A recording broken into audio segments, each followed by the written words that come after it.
Okay, please sign in.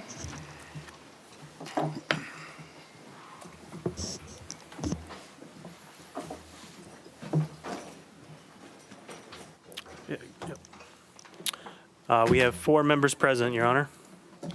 Okay, Ryan, have there been any changes to the agenda? There are 2 changes. One is the removal of item 3A, recognition of Governor's Life Saving Award. That's just being pushed 2 weeks to the next meeting. And then also the removal of the workshop tonight on the citizen complaints. There was a conflict, and so that's going to be rescheduled for a future meeting.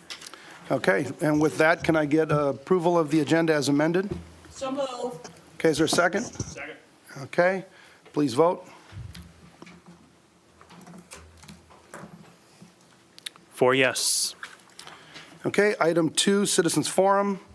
Anybody that'd like to address the city council on any items that are not either a part of public hearings or new business, please come to the podium, give us your name and address for the record, and I would just ask a couple things. Number 1, that you keep your remarks to 5 minutes or under, and number 2, that you keep it civil and respectful, please.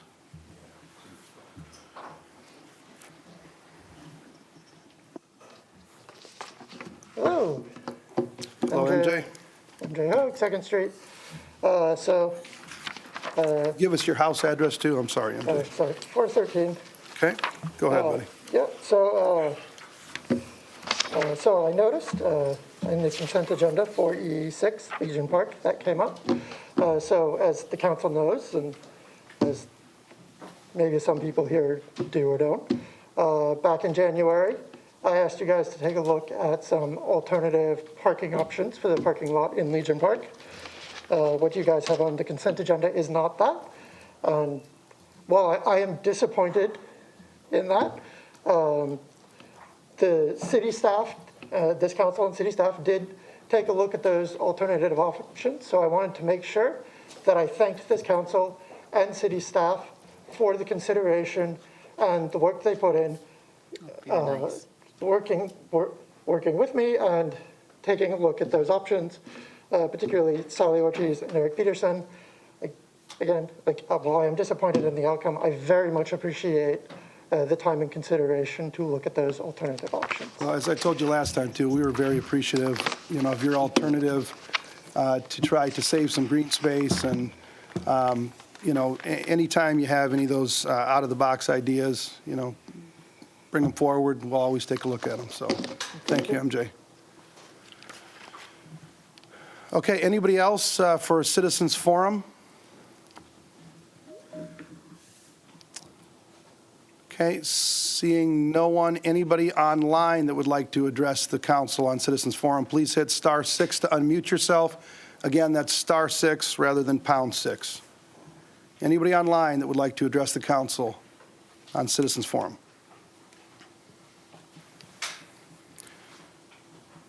Okay, hearing no one, we'll move on to item 3, Mayor, Council, Manager Report, Other Entities Update, and we will actually start out with item 3A with an update from Steve Freevert on the Historic Valley Junction Foundation. Steve and Meredith, I believe, both. So come on up, give us your name and address, please.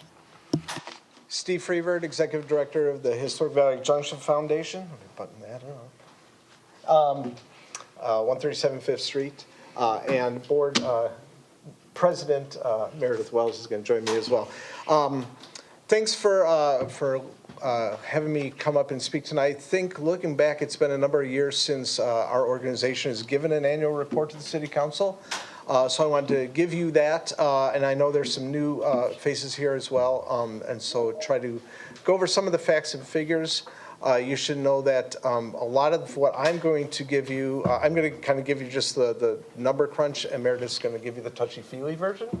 But a lot of what we do is recorded because we report on a regular basis to the Iowa Economic Development Authority. So we have a really good running record of all the facts and figures and the investment statistics that take place in our district. You should, I think, Ryan printed off everybody a copy of our annual report.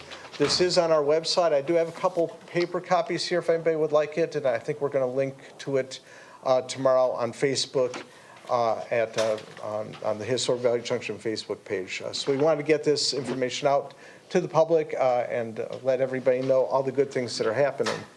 So just to give you kind of a little bit of background, we are a Main Street Iowa program. We're a 501c3.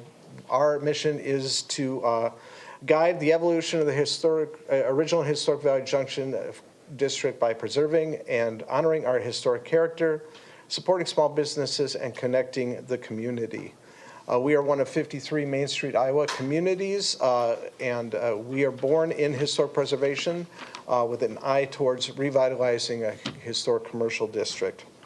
That district is about 40.04 acres, so thank you, Linda, for looking that up for me. I was interested to find out the size of our district.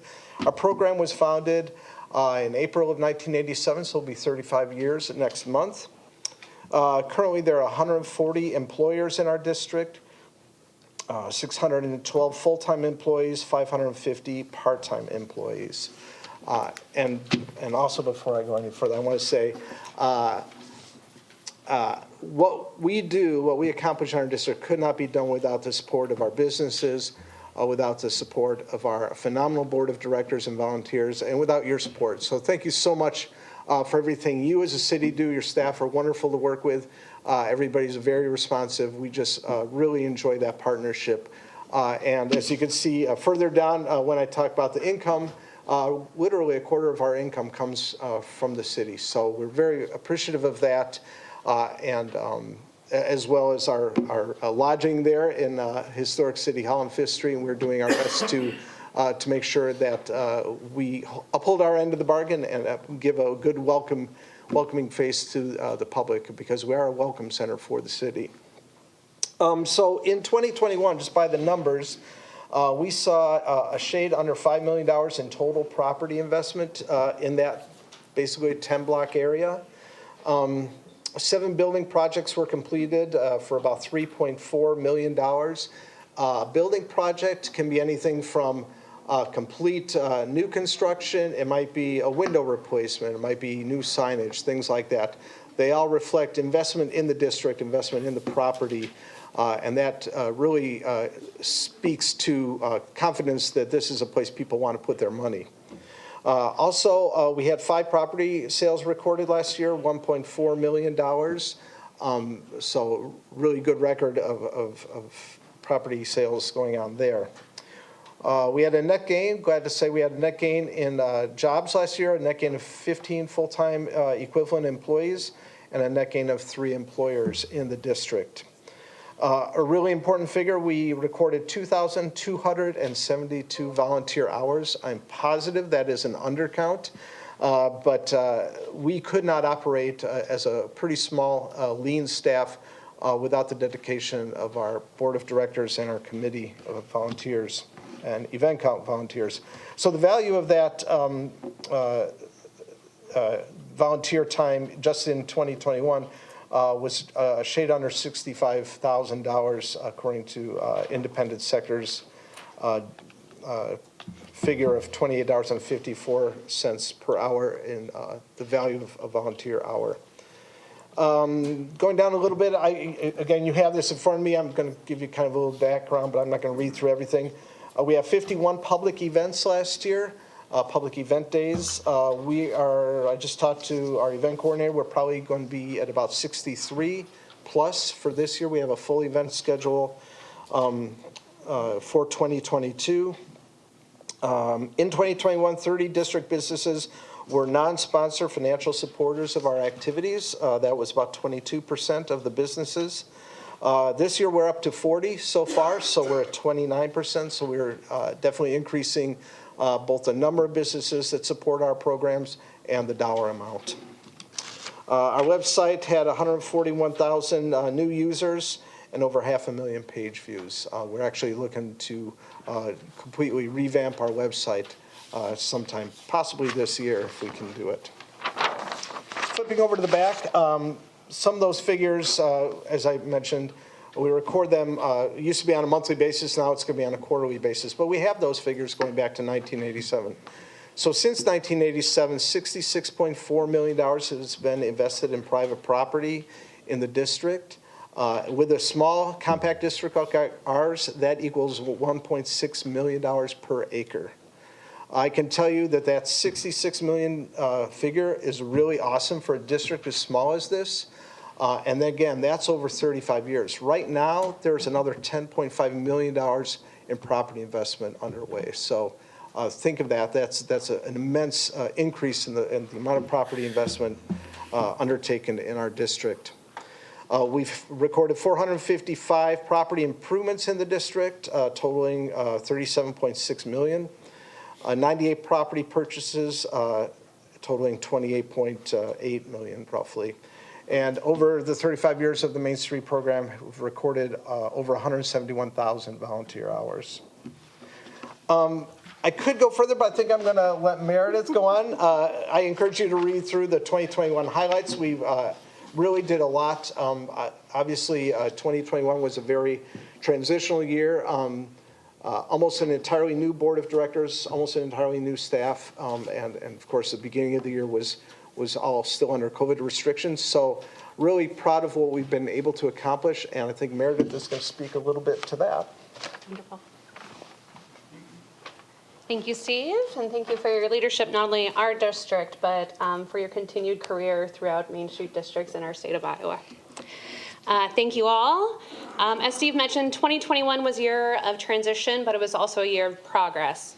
As our businesses were progressing and adapting, it was only appropriate that our organization do the same. With new leadership and staff and board of directors, we spent a better part of 2021 prioritizing efforts to strengthen the structure of our foundation so that we could better support our district.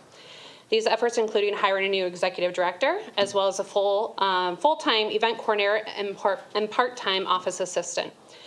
Steve joined us from Burlington, Iowa, with over a decade of Main Street experience on historic preservation.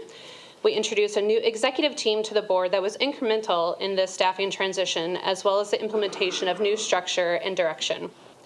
We focused efforts on improving our committee structure, with each basing their activities off the Main Street 4-point approach: design, economic vitality, promotion, and organization. We actively sought out leaders in our community that could bring their talents to these chair positions and board. By bringing back our committees, we can engage our community through greater involvement and foster future leadership. The ideas that are coming out of these committees are incredible, and we are so excited to be introducing new concepts and projects to the district. In addition to leadership changes, we also wanted to address long-standing issues with bylaws and board governance by amending our bylaws. These changes allowed a more broad-based community support for Historic Valley Junction. The following is a quote from Main Street America. At its best, a local Main Street program represents and involves organizations, agencies, businesses, and individuals from throughout the community, not just those who own property or business in the commercial district or who have a direct economic tie to it, but all members of the community who are interested in the district's overall health. By actively involving a broad range of interests and perspectives from the public and private sectors in the revitalization process, the Main Street program leverages the community's collective skills and resources to maximize advantage. We are still navigating the waters of post-pandemic life, but the resilience and innovation shown by our staff, board, and businesses exhibit our strength and commitment to the area. We're able to bring back most of our event schedule, including the ever-popular concert series Music in the Junction. Some events were temporarily adapted, such as combining the Antique Show with the Arts Festival, while some were taken to a whole new level, such as everyone's favorite Jingle in the Junction. We especially want to thank our financial sponsors and volunteers that allow us to provide our events at no cost to the public.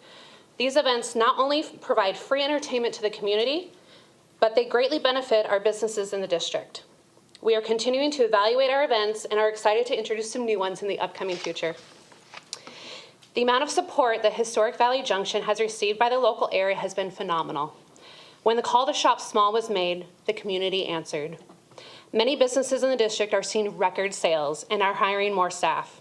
This is largely due to supporting local, but also the incredible mix of unique businesses paired with a live, work, play environment. Consumer trends are shifting, and people are wanting a more experiential retail experience. Valley Junction's offering of businesses is just that. You can go shopping, partake in an experience studio, visit a gallery, and enjoy one of our amazing restaurants and bars. Not only has the area seen an increase in consumers, but we are also seeing an increase in businesses and employers. With available properties at an all-time low, we are currently having a waiting list of people wanting to add their business to the historic Valley Junction footprint. We could not be more appreciative of our relationship with the city of West Des Moines. We're making great progress on updating the master plan for historic West Des Moines. Alongside residents, business, property owners, city representatives, and a talented group of consultants, many ideas and recommendations about historic Valley Junction and their surrounding area are being shared. And following with our foundation's mission, the master plan update is a perfect opportunity in guiding the evolution of our district by preserving and honoring our historic character, supporting our small businesses, and connecting with our community. The recently passed design guidelines and the master plan update will help us guide that direction of evolution by setting standards to preserve our history while also embracing our potential. We also are grateful for the continued financial support for the district via improvement funds, hotel motel funds, streetscape projects, and the in-progress public restrooms in Railroad Park. Our goal is that these continued revitalization efforts will help ensure the economic vitality of not only the business district, but of the city of West Des Moines. 2021 has proved to be a busy year. After coming out of survival mode of 2020, we knew we had to make some changes to ensure the strength and longevity of our organization. Experiencing a complete turnover in staff and board of directors in 1 year can be a little bit challenging, but we are leveraging fresh perspectives and new energies. Our success is a testament to the commitment and passion of our stakeholders, businesses, property owners, financial supporters, sponsors, volunteers, city partners, and all who continually show up to support Historic Valley Junction. More broadly, I want to convey the gratitude, enthusiasm, and optimism of the foundation staff and board of directors. It hasn't always been easy. We've had to adjust our processes and make hard decisions, but the result of all of that effort is undeniable. We are incredibly grateful for the success to date and are poised for significant growth and impact for the year ahead. On behalf of the entire Historic Valley Junction Foundation, thank you. Thank you, Meredith, and thank you, Steve. Really appreciate everything you guys are doing down there in Valley Junction to not only support our small businesses, but to also support growth and development and preserving our history, and then all the great events that you guys have down there that bring tons and tons of people down to the junction to enjoy it. I also want to comment, I love your 2021 annual report, the cover. Mainly because my brother-in-law, his wife, and my nephew and niece are on the front of it here. Totally unplanned. But anyway, I thought that was Classmates of my daughter. thought that was funny. And then congratulations too, Meredith, to you and Mary Jankowski for. I didn't realize you got this honor of 20 from 2021, the business people who made a difference. So congratulations. Any questions at all for Meredith or Steve? Okay. Russ, I just echo your comments and thank you for the update. I think this is the first time I've received an update since I've been on the council. And I would just add that, we often go through our updates on different things that have happened. And while you're here, I just wanted to share, Bravo, the nonprofit organization that helps different organizations in the community. I want to encourage you to continue to engage with them. I met with Sally Dix last Friday and let her know that, it would be great to see Bravo try to, find a way to work together. And so I just encourage you to do that. Know that I want to be a resource for you with respect to that organization. So thank you for being here tonight. Absolutely. Renee? Yeah, I do. I want to offer some comments. First of all, wonderful report here. I really appreciate your transparency and putting together an annual report. I just was skimming through it as you were talking, and I'm like, I learned some things. And so anytime you get some information out that people can learn about the district and what you're doing is helpful.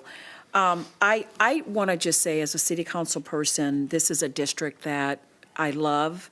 It's a district that when you're trying to find unique gifts and whatnot, you go to visit. I remember at the last minute, there was one of my friends was getting honored, and I stopped in Meredith's shop at the very last minute to get a gift because I couldn't find exactly what I wanted, and got the most utmost service ever in terms of walking out and it was ready for presentation. And that's the kind of experience that a lot of the businesses out there try to emulate. So kudos to what you're doing. I also, it is not unnoticed the extra time that you both are putting into the master plan and the time and the hours that you do in the evening. You're running your own businesses, you're running your own is this considered a nonprofit? Yes. Okay, your own nonprofit. And you're still finding the time to sit in 3-hour meetings, 4-hour meetings, 5-hour meetings to have voices Please not heard. 5. So, well, I get close to it. So that does not go unnoticed. So I want to say thank you for that. I might say that later, and maybe it's at another point, maybe it's in your 990, some financials in terms of what does it take to run this kind of organization would be helpful in the annual report, because I don't know what that is. Is it millions of dollars, whatever? So, but I know if you really want to find it, you can find it in 990, but that might be something that can be augmented in this as well. So keep doing what you're doing. This is a gem and a jewel in our community. And Steve, I really appreciate your leadership. And Meredith, I certainly appreciate all the support that you give to the foundation, Valley Junction Foundation as well. So thank you, thank you, thank you. Couldn't be more pleased. Anybody else? Okay. Thank you. Thanks. Thank you, guys. Really appreciate it. Thank you. At this point, I'm going to ask everybody to sign in again since Councilman McKinney is here. Okay. No, it's okay. There was a traffic jam on I-235 that was pretty bad, so. Thank you. We now have 5 members present. Okay, thank you, Ryan. Okay, we'll go back to item 3, mayor, council, manager reports, and we will start with Doug. Nothing to report, Your Honor. Okay, Kevin? Nothing this time, Your Honor. Okay, Renee? Oh, yeah, thank you. I would like to just share a couple of the things that I've engaged in since we have met and what's forthcoming. I want to say that Councilman Hudson and I participated in what I considered a very invaluable special meeting regarding the honorary roadway naming process. And I want to thank the staff, Lynn, and for all of the heavy lifting that her team and our attorney also has done to get us to a point where we were able to get through this 2-hour meeting regarding the process. I think it was a lot of push and pull. I think it was a lot of compromise. I see a few folks that were at that meeting in the audience too that offered some great suggestions and ideas. So there's more tweaking that needs to be done before it comes to the full council. But this is a process that I think is invaluable for this city. I think coming up with some guidelines certainly help us move the needle so that things don't seem quite arbitrary. But it takes work and it takes time, and I really appreciate participating in this process with Councilman Hudson and I both trying to help get this process through. I want to say that I also had a meeting with Sally Dix to talk about Bravo and what it means for arts and culture and whatnot. So I was wearing 2 hats, my nonprofit hat, but I also was wearing a city council hat as it relates to Bravo. So had a very good discussion. I really appreciate that they are engaging and reaching out to their stakeholders to get a sense of what their next steps are. So was really happy to spend some time with Sally Dix on Bravo, but yet certainly trying to share the importance of Bravo supporting our own arts and culture here in West Des Moines. So then a couple of meetings coming up. The Human Rights Commission meeting is this week. We have a Valley Junction Master Plan meeting coming up this week. And I am participating on behalf of, Catherine is having a women mentoring process or meeting tomorrow. I think there's 21 mentors. I'm honored to do this again for the 3rd year in a row. They have 230-something people showing up. We'll be doing some speed mentoring. So as West Des Moines City Councilwoman, I'm really glad to share some insight and light as it relates to knowing your passion and knowing your why. And that's my topic. And I'm happy to do it tomorrow. Awesome, thank you. Matt? Thank you, Mayor. Just a couple of quick updates. We had a Public Services Council meeting on the 28th of February, and I bring that up because there was a pretty extensive conversation about easements, use of the right-of-way, Mid-American Energy was present because of issues related to, basically the gas lines they install and all the other utilities. And frankly, part of the conversation really related to, at the end of the day, trying to maintain our right-of-way, which was a big part of the whole conduit project.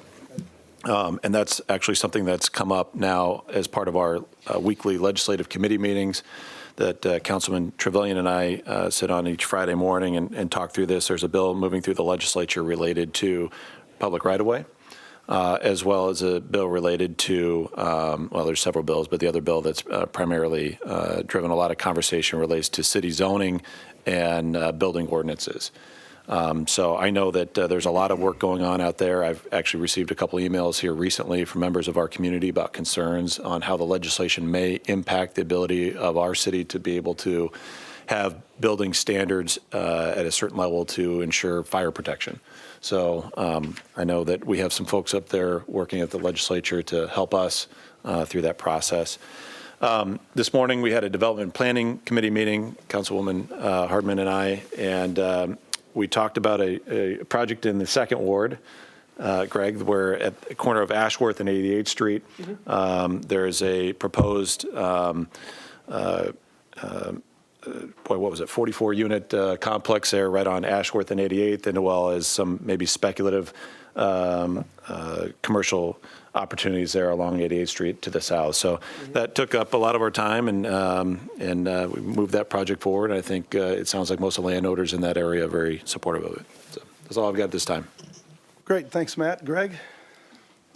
Nothing enormous to report, just I wanted to quickly shout out to Brett and Public Services for doing a fantastic job of keeping our roads clear. Just when you think you get to March, and you're like, all right, things are looking up. And then, well, the storm happens, and then another one will happen, I'm sure. But in any case, I just want to thank you and your department for keeping our roads as clear and as safe as possible. So, and that's all, Your Honor. All right. Thank you, Greg. Tom? No report, Your Honor. Thank you, Tom.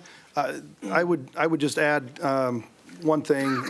DART is continuing to pursue their alternative revenue source to try to help with continuing to implement the new funding formula and to try to help reduce property taxes across the metro.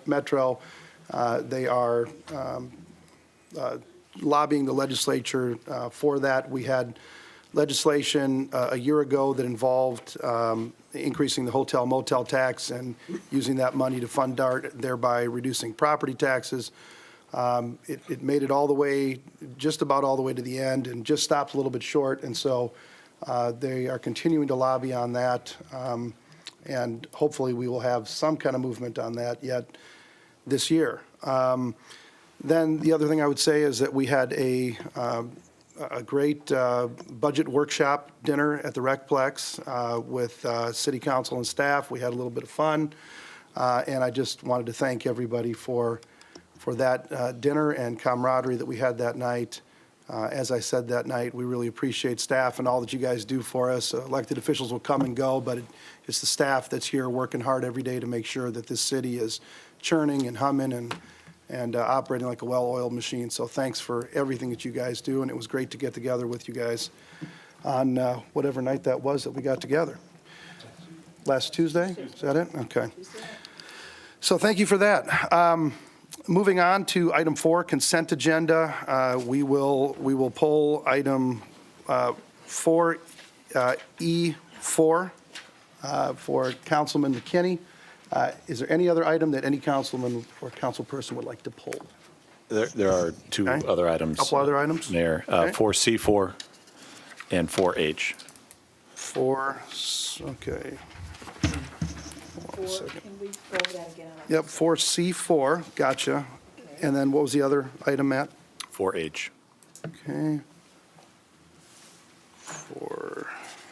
4E4. Okay, we got 4E4, yep. So we've got 4C4, 4E4, and 4H. Okay. Is there any other item that any council Too many person would like to fours. pull? I know, my gosh, I'm trying to keep it straight.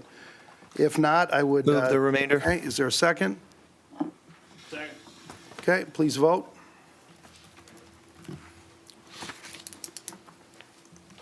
Five yes. Okay, item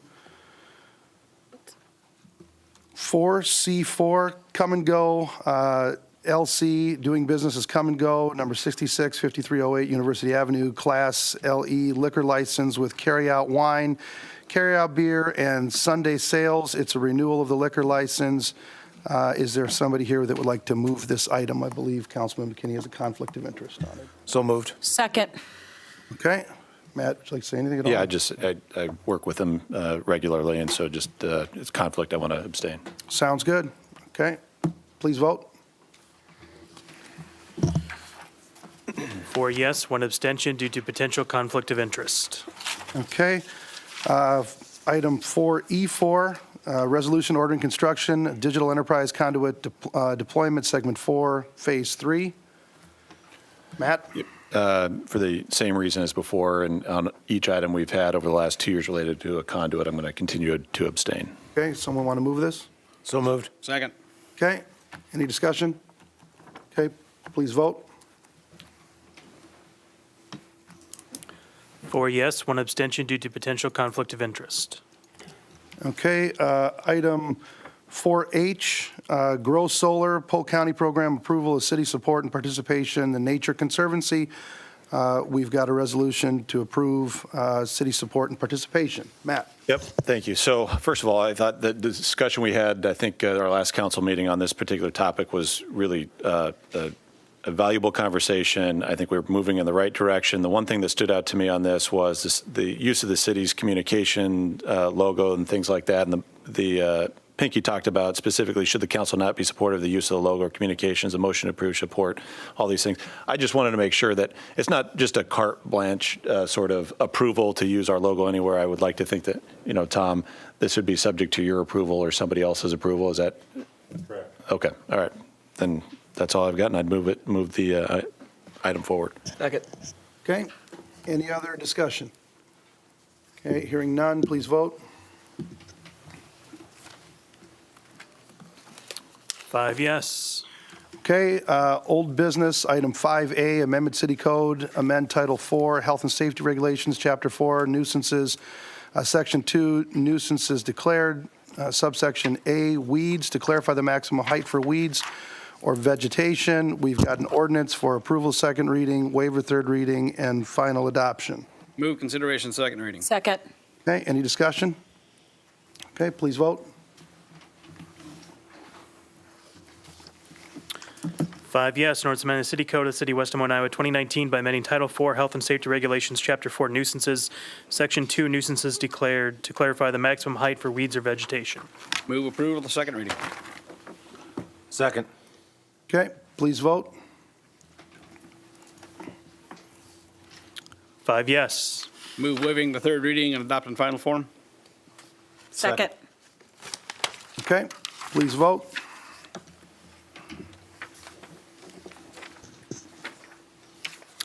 5 yes. Okay, public hearings, item 6A. This is a time and place for a public hearing to consider Oxford Development southwest corner of Westtown Parkway, 92nd Street, amend comprehensive plan, land use map, and amend zoning plan to establish single-family residential land use and zoning, and amend the South Maple Grove planned unit development to remove ground from the PUD initiated by Encompass Holdings LLC. Ryan, would you please read the date the notice was published? February 18th, 2022 in the Des Moines Register. And have we received any written comments of this hearing? The Plan and Zoning Commission, by a vote of 7 yes, adopted resolutions recommending approval of the comp plan amendment, PUD amendment, and rezoning request. Okay, anybody in the audience who would like to address the council on item 6A, please come to the podium, give us your name and address for the record.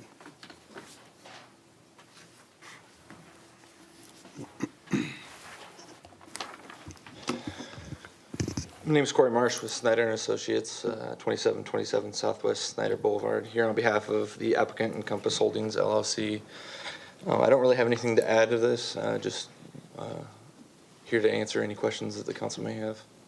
Okay, Corey, I appreciate it. If there are any questions, we will ask that after I close the public hearing.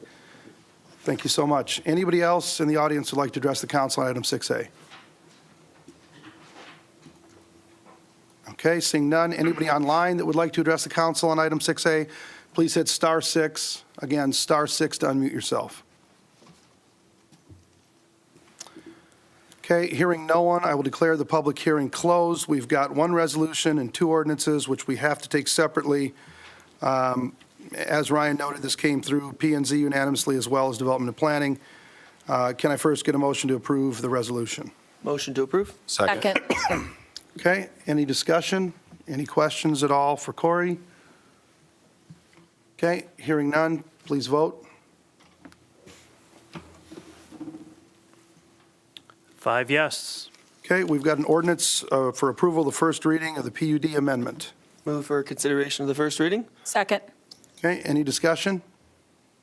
No, just thinking about this project, if you've ever lived or traveled from, say, the corner of Jordan Creek and Ashworth, so from where Hope Lutheran Church is, and you've ever traveled to the northwest portion of our city along Ashworth, you'll know that it has been a little bit out of the way because you got to take that little turn around 88th Street by Silver Oaks, and you have to kind of jog back over or take what used to be a dirt road, which is 98th Street, although it's kind of semi-paved.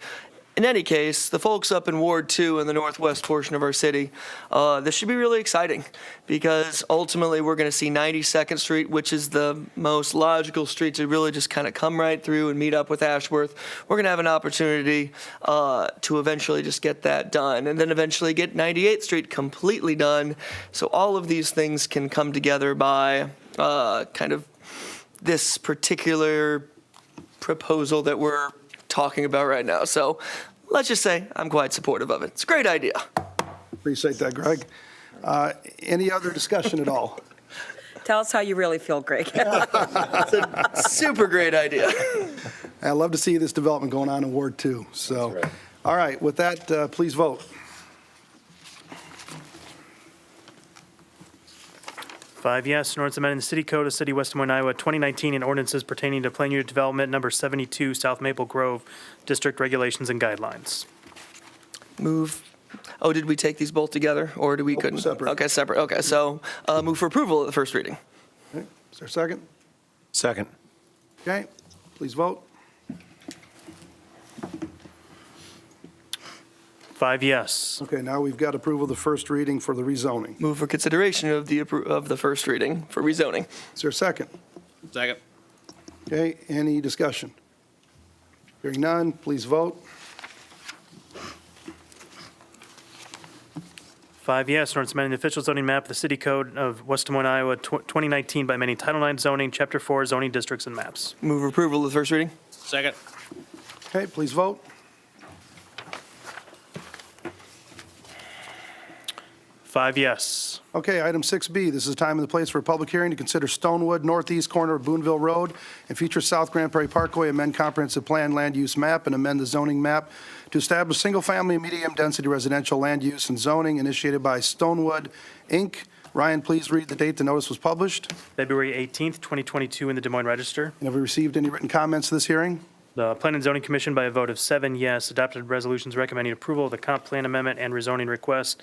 And there was also one citizen correspondence received that was included with the council communication. Okay, anybody in the audience who would like to address the council on item 6B, please come to the podium and give us your name and address for the record.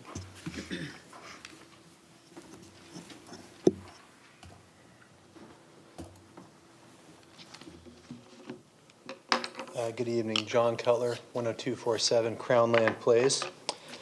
I live in one of the houses that backs directly onto this property right here. I'm here with a couple of my neighbors, and I've been in touch and been working with some others in our neighborhood who couldn't be here tonight. For those of you who haven't seen this parcel that we're talking about here, it's about a 55-acre parcel, and the southern about 49 acres or so are heavily wooded, and there's a plan in place to build single-family homes in the woods in that area. We're not here to oppose that. We think if development's going to happen, that's honestly, as neighbors, the best case scenario we could ask for, so we're happy with that. There's a 6-acre parcel, 6 out of the 55 acres on the far north end of this piece, that there are some preliminary plans to zone as multifamily. And that's really what we're focused on, those of us in our neighborhood right now. Myself, I would back directly onto this, and we have a few other neighbors who would as well. And we do have some concerns that that doesn't quite fit our neighborhood. We're not here to say that we are opposed to multifamily housing in general or necessarily here, but what we're asking for is to deny this rezoning and amendment to the plan as it applies here, to give us an opportunity to try and work with the developer who owns this parcel right now, see if we can work out some mutually agreeable ideas on, say, setbacks, sight lines, things of that nature. We have started that process. We've reached out to the developer. I had a couple of very, I think, constructive calls. I'm really hopeful that we can work well together on this. But frankly, we just didn't have enough time to really get in the weeds on what our neighborhood wanted in order to get this done. We do not, like I said, want to oppose the southern portion. We know that they've been hard at work trying to get dirt work done and get that going, and they're planning on, well, I don't know what their plan is exactly, but it looks like they're planning on starting construction there at some point soon. We don't want to get in the developer's way on that. This northern parcel, I think this is also very important in this, is a parcel that they don't have current plans to develop themselves, and they do plan to sell to another developer. What that means for us is, we can't really work with the current developer on a current plan for how they plan to develop it. So as homeowners here, our recourse is to come to you and see if we can get this worked out so that it gets rezoned with conditions that we can mutually agree upon here. I have no interest in trying to stall development. Development is something that happens in our city, and I think it's a good thing. But I just want to make sure that our voices are heard and we're able to sit down with them and see if we can kind of come to some resolutions that'll make everybody happy here. Thank you. Okay, thank you, John.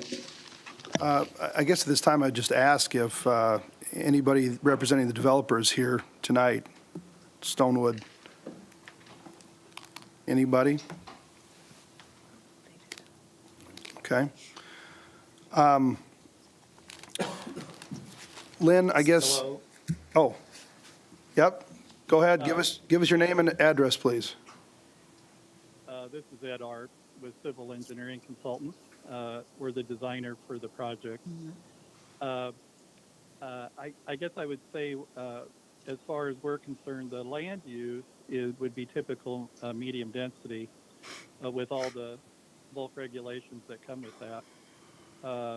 And really, this piece has kind of evolved because of the nature of Grand Prairie Parkway, the way it has routed through this area. And with this corner being right at Grand Prairie and Stagecoach, it's kind of a unique piece. I think from our standpoint, any discussion about setbacks, line of sight, things like that, really get into more of a site plan element. It's very hard to determine that kind of thing when we're going through the rezoning. So I guess from our standpoint, we really think that would be the next step, which, as has been mentioned, if the piece is sold, it would involve the next developer. It really wouldn't involve us. So with that, I feel like the rezoning aspect of this is pretty set as far as medium density. But I'd be happy to answer any questions council would have. All right, thank you, Ed. Does anybody have any questions on the council for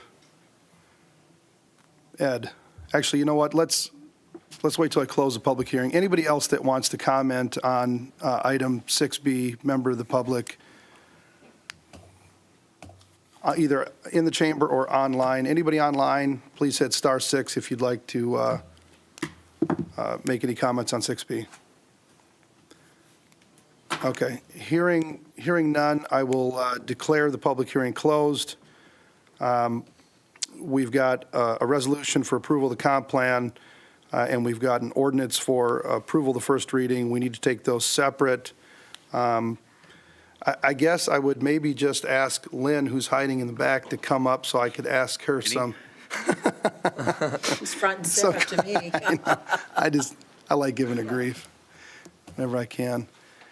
I guess the comments that Ed made in regards to the site plan, so this is going to be medium-density residential. It's not high density. Of course, in medium density, we've seen before where, you know, if they hit the density, they could do potentially apartments, you could do condos, townhomes, potentially row houses. But what Ed is referring to in the site plan, is that more appropriate to discuss the setbacks and all these things is in that stage of the game rather than here? Well, Lynn Tweet, Director of Development Services. The property today is office, which really doesn't fit on the east side of Grand Prairie Parkway the way that it's been realigned. And you guys have maps, and I don't know that I can really show mine to the public here. It seems like it'd be an odd piece to leave office to us. You could certainly make a motion to take this piece out and leave it as office.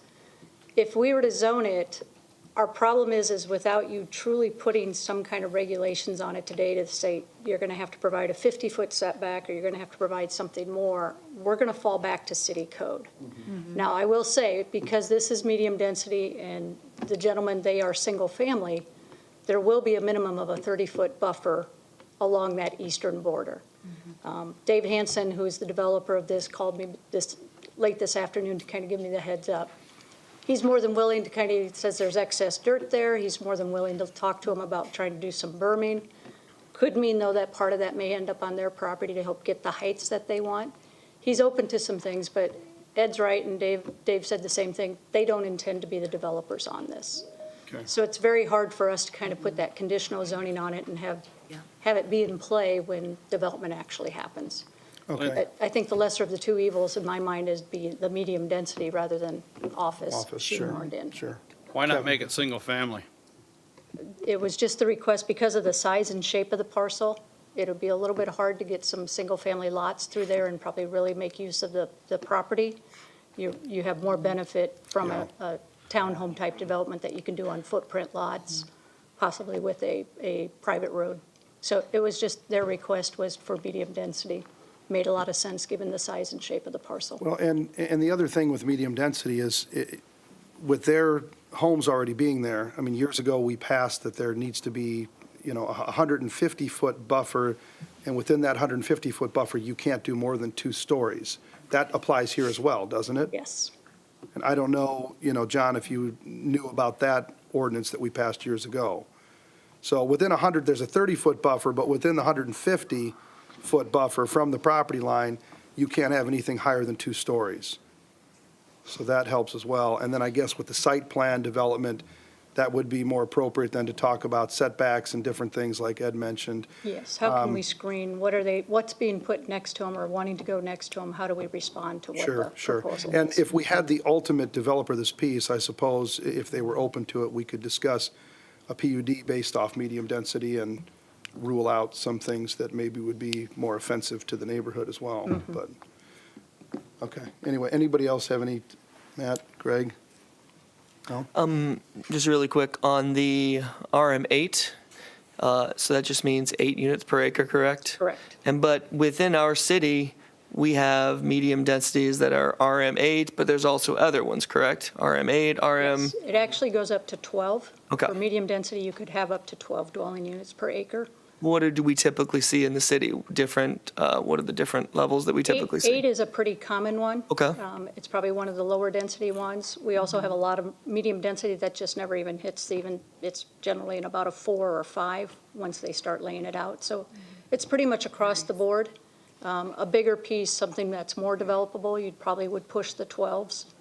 But an 8 is a pretty typical, or less a lot of times will happen. Do they put apartments in RM8 or apartments typically in RM12? Apartments normally would come in the RM12. That's what The I same ordinance that you're talking about with the 150-foot, there's a limit on how big that building can be and how many units can even be in those buildings as well. Sure. So there are some protections for keeping apartments kind of out of this one. But Okay. it is possible by the way our zoning code is set up. Sure, sure. I think with the 2 two-story within that 150 and the RM8, I think it would make it very difficult, but I suppose somebody could.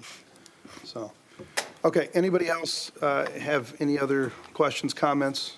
I'd just say, Mayor, I appreciate, John, you coming in today.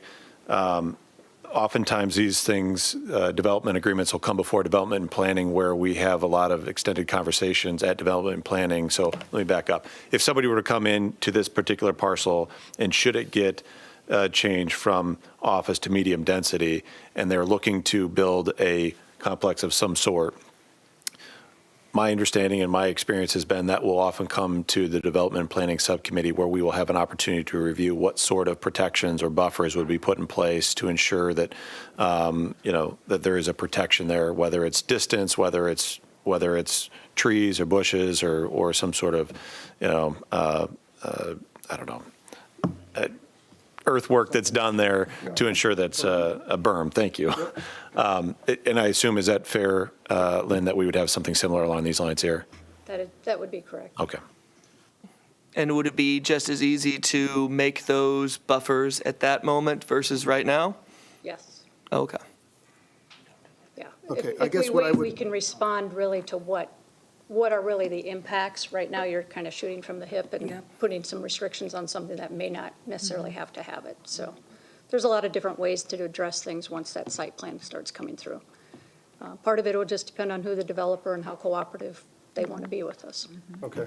I guess what I'd suggest is, should this go through, and even if it doesn't, let's get John's contact information, anybody else who's here on this, and then when the site plan comes through for approval, we can have more conversations at that time about setbacks and different things that you guys are looking to see there. So, Sounds good. And so- Okay. And just to be clear, there's no, Ed was on the line earlier, and I think he wants to speak here in a second, but just to be clear, there's a potential plan for the single family below there that's forthcoming. Right. But there's just absolutely, for that red triangle that I see on my map, there's just nothing even on the horizon at this exact moment. And just so that folks in the audience are clear, there's opportunities to share more with us, and there'll still be opportunities in the future Correct. for buffers and changes and et cetera. Okay. I just wanted to be clear on that. Doug, were you going to say something? Mayor, Sorry. this is it, Ed yeah. does.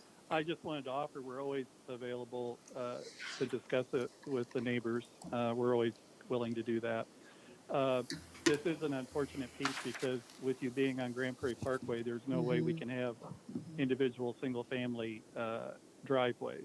No. So it kind of forces it into a situation where it's a shared access, and that doesn't really lend itself to single-family, so. Sure. I appreciate your comments, Ed, and I appreciate anything you can do to work with the residents as this moves forward through the process. So with that, we've got a resolution to approve the comp plan amendment, and we've got the ordinance. Can I get a motion on the resolution with the comp plan amendment? So moved. Okay? Second. Second, okay. Any further discussion? Okay, hearing none, please vote. 5 yes. Okay, is there a motion to approve the first reading? Move consideration first reading. Okay, is there a second? All right, any comments, questions? Okay, hearing none, please vote.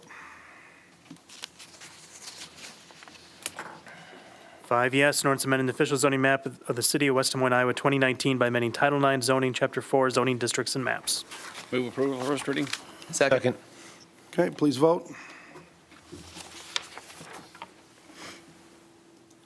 5 yes. Okay, before we move on, John and anybody else here, if you can maybe get with Lynn, who came up to speak, get your email addresses to her, contact info. That'd be very helpful for when this moves forward. So, thanks for coming in, appreciate it. Thank you for sharing. Thanks for being here. Okay, item 6C, this is a time and place for a public hearing to consider 92nd Street Urban Renewal Area initiated by the city of West Des Moines. Ryan, did you please read the date the notice is published? February 25th, 2022, in the Des Moines Register. Okay, and have we received any written comments to this hearing? None, Your Honor. Okay, anybody in the audience who would like to address the council on item 6C, please come to the podium and give us your name and address. Okay, seeing no one. Anybody online that would like to address the council, please hit *6.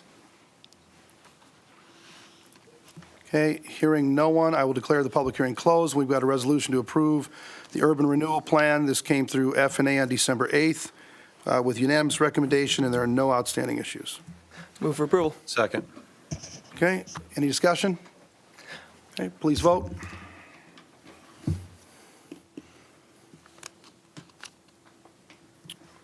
Renee, I don't, oh, there we go. 5 yes. Okay, item 6D, we're being asked to continue the public hearing. Move to continue. Okay, is there a second? Second. Okay, please vote.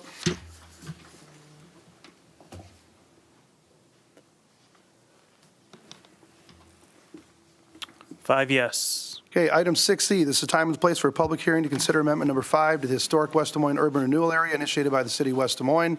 Ryan, would you please read the date the notice was published? February 25th, 2022 in the Des Moines Register. And have we received any written comments to this hearing? None, Your Honor. Okay, anybody in the audience who would like to address the council on item 6E, please come to the podium. Okay, seeing no one, anybody online, please hit *6. Okay, hearing none, I will declare the public hearing closed, and we've got a resolution to approve the urban renewal plan amendment, and it also came through F&A with unanimous recommendation. Move for approval. Okay, is there a second? Second. Okay, any discussion? Mayor, I want to say that I've learned in the last month that my firm was contacted in relation to a development agreement relative to this particular area. I've not personally been involved with it, but given that, I'm going to be abstaining from this item. Sounds good. Okay, please vote.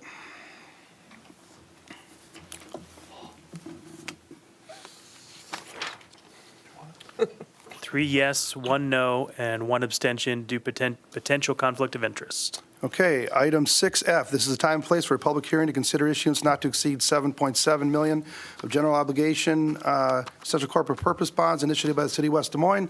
Ryan, would you please read the date the notice was published? February 18th, 2022 in the Des Moines Register. And have we received any written comments to this hearing? None, Your Honor. Okay, anybody in the audience who would like to address the council on item 6F, please come to the podium. Okay, seeing no one, anybody online, please hit *6. Hearing no one, I will declare the public hearing closed, and we've got a resolution to institute proceedings to take additional action. Move approval. Okay, is there a second? Second. Okay, any discussion? Okay, please vote. 5 yes. Item 6G, this is the time and the place for a public hearing to consider issuance not to exceed $500,000 of general obligation bonds initiated by the city of West Des Moines. Ryan, would you please read the date the notice was published? February 18th, 2022 in the Des Moines Register. And have we received any written comments to this hearing? None, Your Honor. Okay, anybody in the audience who would like to address the council on item 6G, please come to the podium.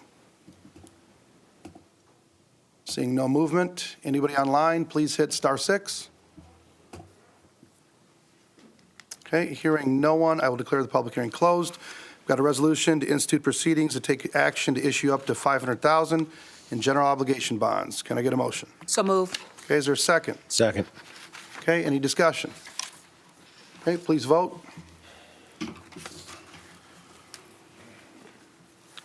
5 yes. Okay, item 6H, this is the time and the place for a public hearing to consider the issuance of not to exceed $700,000 of general obligation bonds initiated by the city of West Des Moines. Ryan, would you please read the date the notice was published? February 18th, 2022 in the Des Moines Register. And have we received any written comments to this hearing? None, Your Honor. Okay, anybody in the audience who would like to address the council on item 6H, please come to the podium.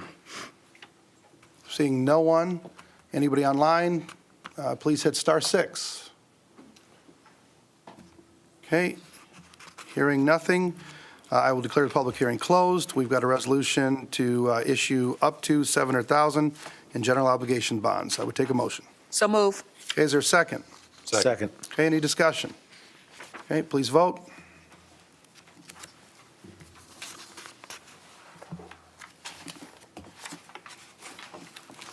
5 yes. Okay, item 6I, this is a time and place for a public hearing to consider the issuance of not to exceed $700,000 in general obligation bonds initiated by the city of West Des Moines. Ryan, would you please read the date the notice was published? February 18th, 2022, in the Des Moines Register. And have we received any written comments to this hearing? None, Your Honor. Okay, anybody in the audience who would like to address the council on item 6I, please come up to the podium, give us your name and address. Okay, seeing no one, anybody online, hit star 6. Okay, I will declare the public hearing closed. We've got a resolution to institute proceedings to take additional action, again, to issue up to $700,000 in GO bonds.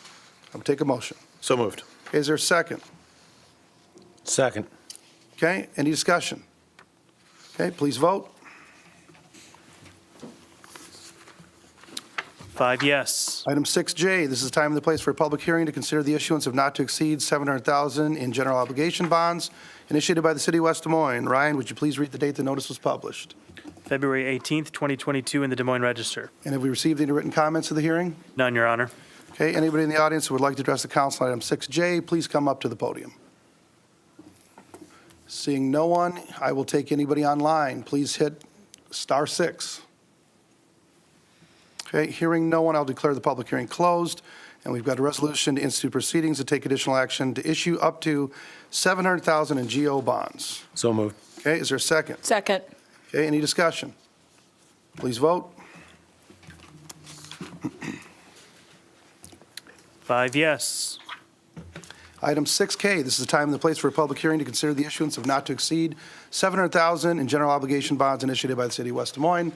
Ryan, would you please read the date the notice was published? February 18th, 2022, in the Des Moines Register. And have we received any written comments to this hearing? None, Your Honor. Okay, anybody in the audience who would like to address the council on item 6K, please come to the podium. Anybody that would like to address the council online, please hit star 6.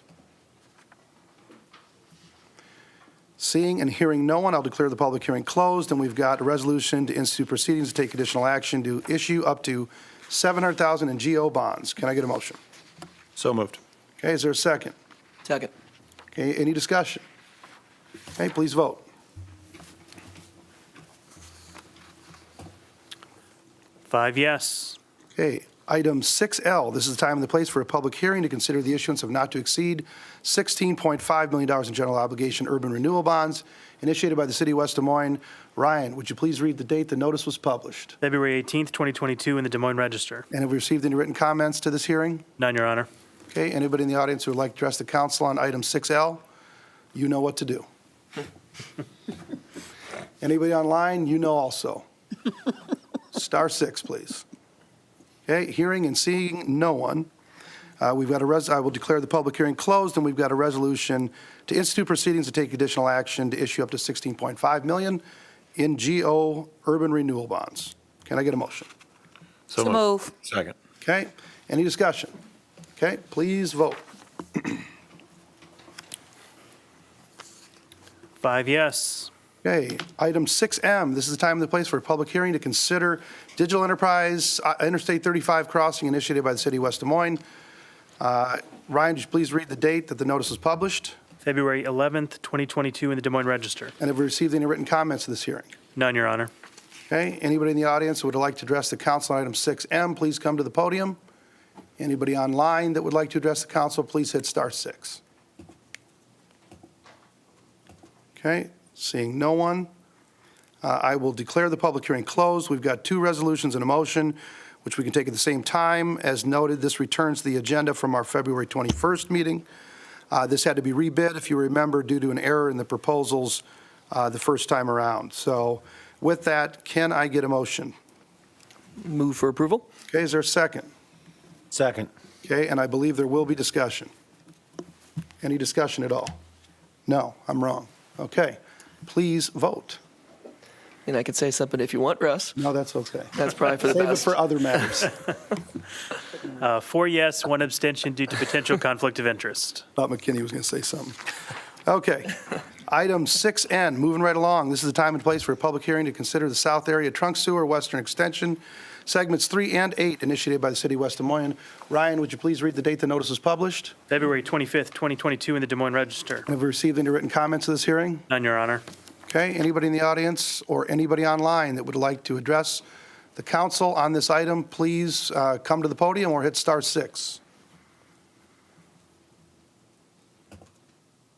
Okay. Hearing no one, I will declare the public hearing closed. We've got a resolution for approval and plans and specifications. We've got a motion to receive and file report of bids, and we've got a resolution to reject all the bids. Can I get a motion? So moved. Second. Okay. Any discussion? Yeah, can I ask a question of our engineer? Absolutely. Absolutely. Going to give you the business, Brian. Brian loves coming forward. Yeah. My question was Then you don't so have to our, say that's a our, great question. our outside engineer estimated $8.6 million, $8.7 million, and then the only bid comes in at 17.8. How does that discrepancy take place, or is it simply there was nobody else to do the bidding, and talk a little bit about the difference in those two? Sure thing. Brian Hemasath, city engineer. There's multiple factors going on here. The one biggest one is there is an inordinate amount of sewer work going on in the central Iowa area, and there is not enough contractors to do that work.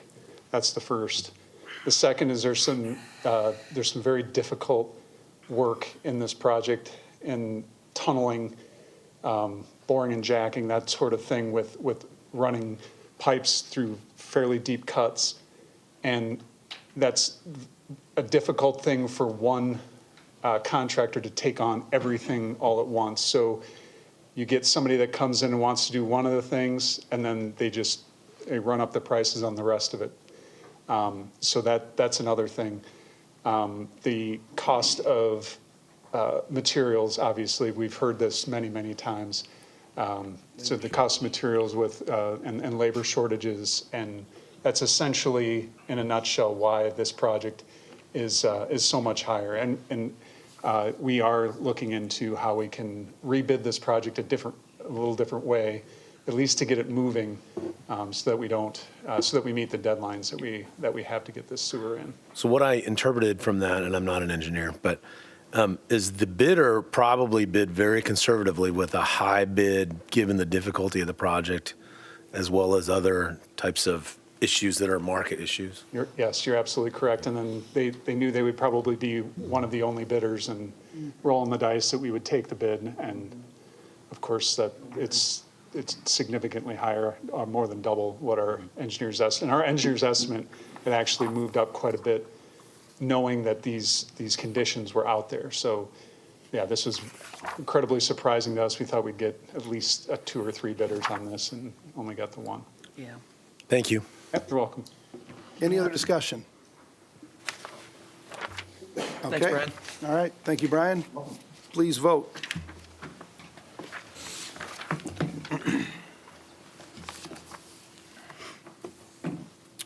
Five yes. Item 6O, this is the time and the place for a public hearing to consider Digital Enterprise Conduit Deployment Segment 3, Phase 3, initiated by the City of West Des Moines. Ryan, would you please read the date the notice was published? February 25th, 2022, in the Des Moines Register. And have we received any written comments to this hearing? None, Your Honor. Okay. Anybody in the audience or online that would like to address the council on item 6O, please come to the podium or hit *6. Okay. Seeing and hearing no one, I will declare the public hearing closed. We've got 2 resolutions and a motion, which we can take at the same time, and I would just note that this came through the Public Services Subcommittee on February 28th, and that there are no outstanding issues. Move for approval. Second. Second? All right. Any discussion? Okay, please vote.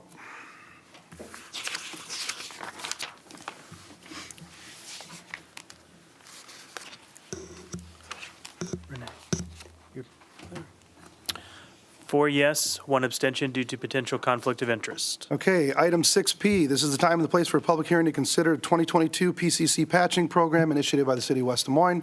Ryan, would you please read the date the notice was published? February 25th, 2022, in the Des Moines Register. And have we received any written comments to this hearing? None, Your Honor. Okay, anybody from the audience or online that would like to address the council on item 6P, please come to the podium or hit *6 to unmute yourself.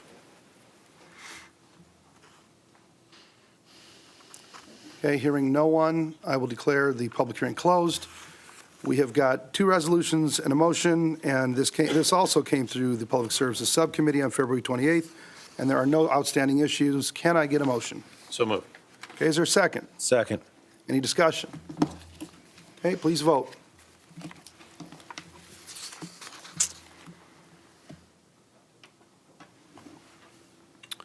Five yes. Item 6Q, this is time and place for a public hearing to consider a 2021 channel repair program initiated by the City of West Des Moines. Ryan, would you please read the date the notice was published? February 25th, 2022, in the Des Moines Register. And have we received any written comments to this hearing? None, Your Honor. Okay, anybody from the audience or online that would like to address the council on item 6Q, please come to the podium or hit *6 to unmute yourself.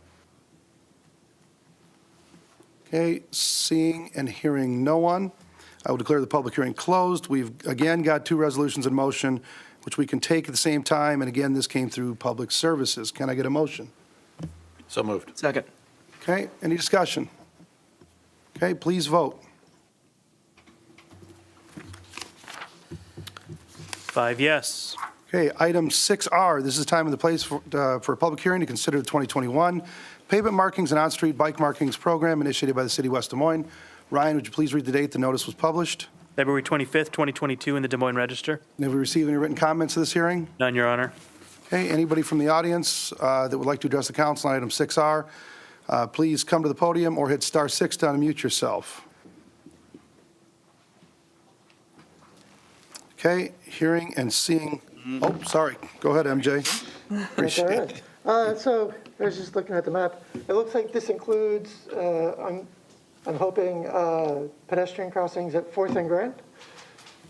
Is that accurate? Let me look, MJ, and see if,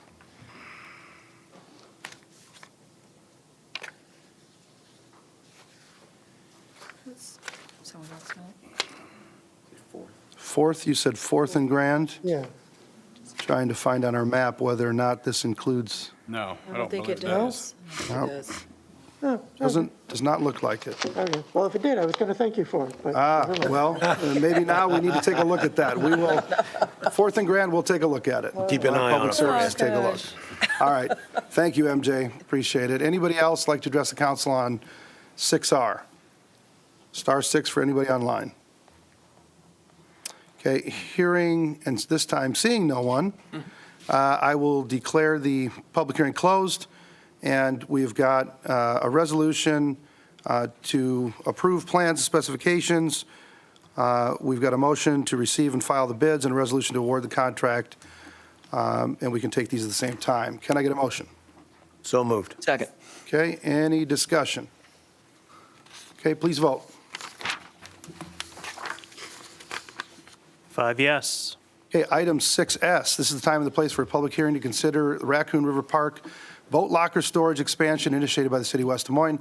Ryan, would you please read the date the notice was published? February 25th, 2022, in the Des Moines Register. And have we received any written comments to this hearing? None, Your Honor.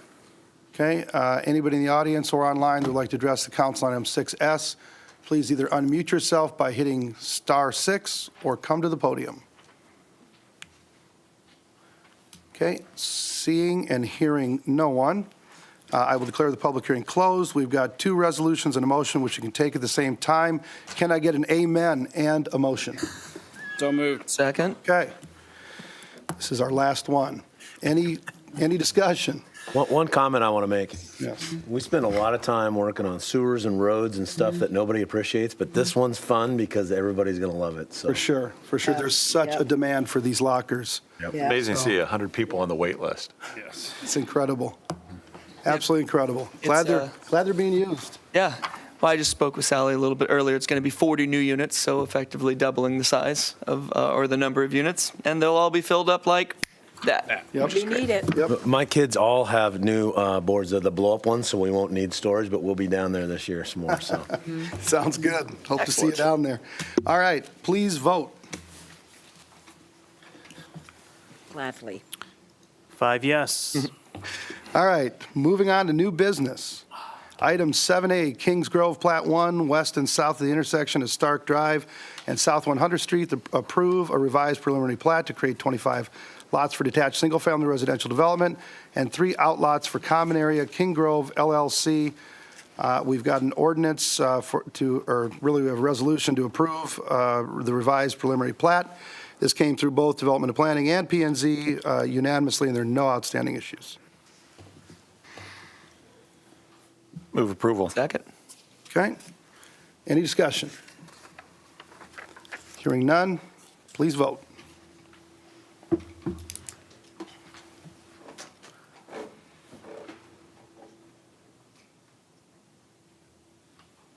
Matt, you're sorry.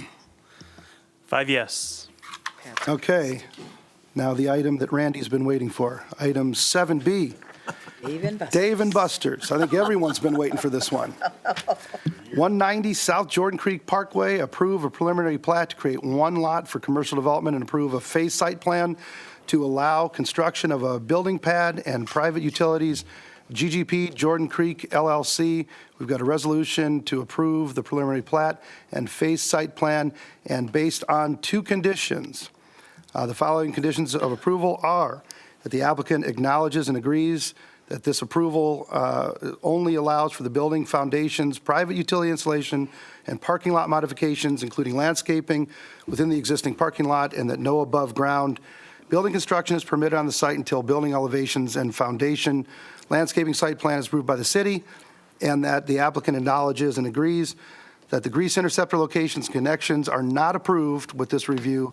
Therefore, no installation of the interceptor may occur until the grease interceptor locations connections are reviewed and approved with the building elevations and foundation landscaping plan submittal. Can I get a motion? So move. Okay, is there a second? Second. Any discussion? I should also ask anybody from the audience who would like to address the council, please come on up or hit star 6. My 16-year-old asked me if we were going to approve this agenda item. Oh, okay. You So better not vote no on this. I won't be welcome in my own home. Yeah. Anybody from the public like to comment on this? Sorry. Okay. Councilwoman Hardman, go ahead. No, I'd just like to say, when you sit on planning, development and planning, and, Councilman McKinley and I, we get to see a lot of kinds of things that come before us. And, it feels good when you're hopefully going to approve something that I think is really good for the city, and hopefully not a lot of controversy, because a lot of times there is controversy over everything that we discuss. So, just happy to see this continue to move forward. Thank you for your comments. Residents in isn't here objecting to their view getting blocked of the parking lot? No? Okay. All right. Well, this is going to be an exciting project. A lot of people have been waiting a long time for this. The kids are going to be all excited. The parents are going to be excited. So can't wait to see this move forward. Hopefully it gets the votes or Doug can't go home. Please vote.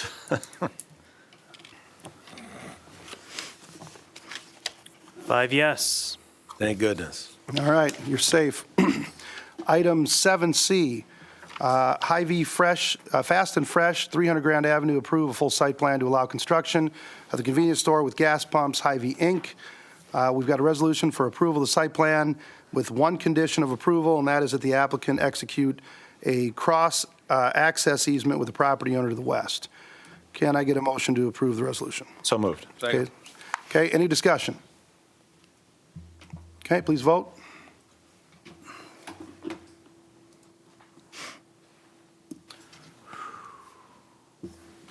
Renee.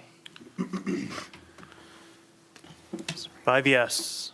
Okay, item 7D, resolution to approve contract with the American Federation of State, County, and Municipal Employees, Local 3861. We've got an agreement, it's a 4-year agreement with an across-the-board increase of 3.5% for the first 2 years and 3.25% for the next 2 years. Can I get a motion to approve the resolution? Move approval. Okay, is there a second? Second. Any discussion? Okay, please vote. 5 yes. Okay, item 7E, resolution to approve the contract with West Des Moines Association of Professional Firefighters, Local 3586. We have got a few changes here. We've got across-the-board increase and adjustments. We got 4%. It's a 4-year contract as well, with 4% each year increase. We've got a 0.5% increase in the contract for the top step of each pay range. as well as some items here on the pandemic pay and a few other items. Can I get a motion to approve the resolution? So moved. Second. Okay, any discussion? And Russ, that actually is paramedic Oh, pay, not pandemic pay. oh, my reading skills are terrible. Thank you. I'd like to just make a comment. I really would like to, and this is my HR hat speaking, I'd like to extend my thanks to Jane for probably a lot of the hard work that she's done. You know, we're sitting here approving contracts, but there is a lot of stuff that goes on behind the scenes and lots of conversations and lots of meetings. So the HR person in me that has always been part of HR, I want to extend some thank you to Jane, our Human Resources Director, for a lot of heavy lifting. For sure. I agree with everything you said. Thank you. Thank you, Jane.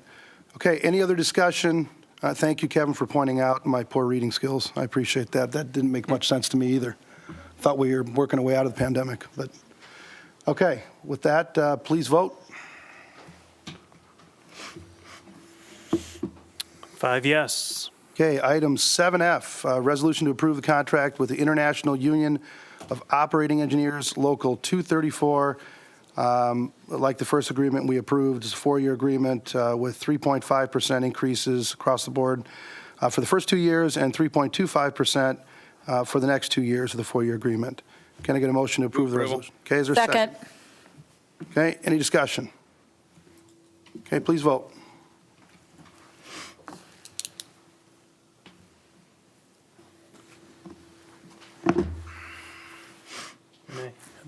Yeah. Oh, there we go.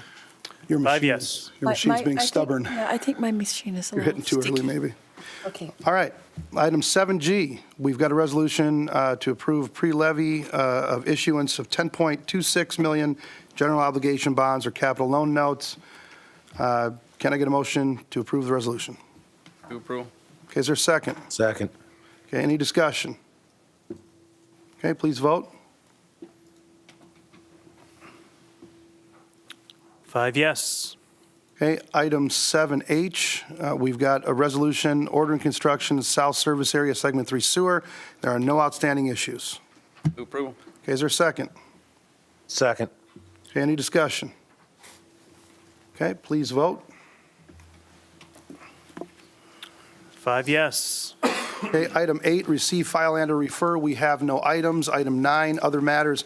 Are there any other matters that any council person would like to bring up at this time before we go over our legislative update?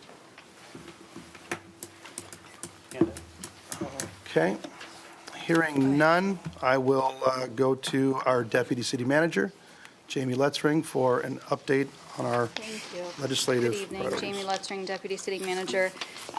Coming down is a handout on something that I'll discuss this evening. So wrapped up week 8 at the Capitol, so we're halfway through. Next funnel is Friday, March 18th. This was a very busy week. There were, I think, 50 bills that came through both the House and the Senate this last week. 11 of those made their way to the governor's desk for her signature. She signed 2 fairly large pieces of legislation. One is her tax reform plan, or the tax reform plan, House File 2317. There was a proposal that involved local option sales tax. That proposal did not make it through. The tax bill that was signed by the governor lowers the individual income tax rate to 3.9% by 2026, incrementally. Go ahead. Yep, 4 years. Yeah. 27. No, you're right, sorry. No, that's all right. You'd know quite a bit about that, I suppose. I will say, though, there was another Senate tax bill that came out today, and there's a subcommittee on that tomorrow at 11:30, I believe. So we'll watch that.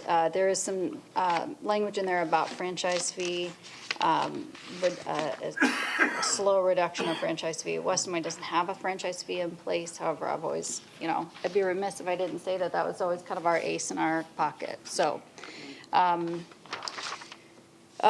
Tonight, I will talk just for a moment about this handout, Senate File 2361. It's a workforce development bill proposed by the governor and her office. There's several agencies or trade associations and also municipal agencies that have concerns about this bill. They're working, we have very talented city staff members who are asked to serve on boards on behalf of their trade associations or their particular experience and specialties. You may have seen a media alert from Miss Lucinda over, Friday evening, I think, and then into Saturday maybe, where Fire Marshal Mike Witzel was asked to speak on behalf not of his role as West Des Moines Fire Marshal, but as you said earlier, a different hat he wears as president of the Iowa Fire Marshals Association. So he's representing that group, and in doing so, just highlighted some of the concerns that the Fire Marshals Association has with this bill. So I believe that they've been in contact with the governor's staff. Others have been in contact with the governor's staff. Several of members from Development Services and our building department as well serve on boards, commissions, associations, different groups such as this. They're meeting, they're talking about these concerns. We'll see kind of where that goes. City of West Des Moines does not currently have a position in the city capacity on this bill. And I would recommend that we remain neutral, but attempt to work on things for improvements through those associations. Do you have a question? Go ahead, Renee. Oh, I do have a question, and, because I did receive a letter from a constituent about the bill that would remove local control of fire and building code, zoning and design standards, revert back to 215 standards, which to me is a concern for folks that I think live in affordable housing kinds of things. I think it affects safety of the city. So I wouldn't mind hearing from our fire marshal, Mike, about where his stands on that, and should we, why are we staying neutral on this? I mean, this to me is an issue. And I'm not quite finished. To me, it's not, it's safety involved in all of this. And you got fire marshal associations probably against this, I would imagine. I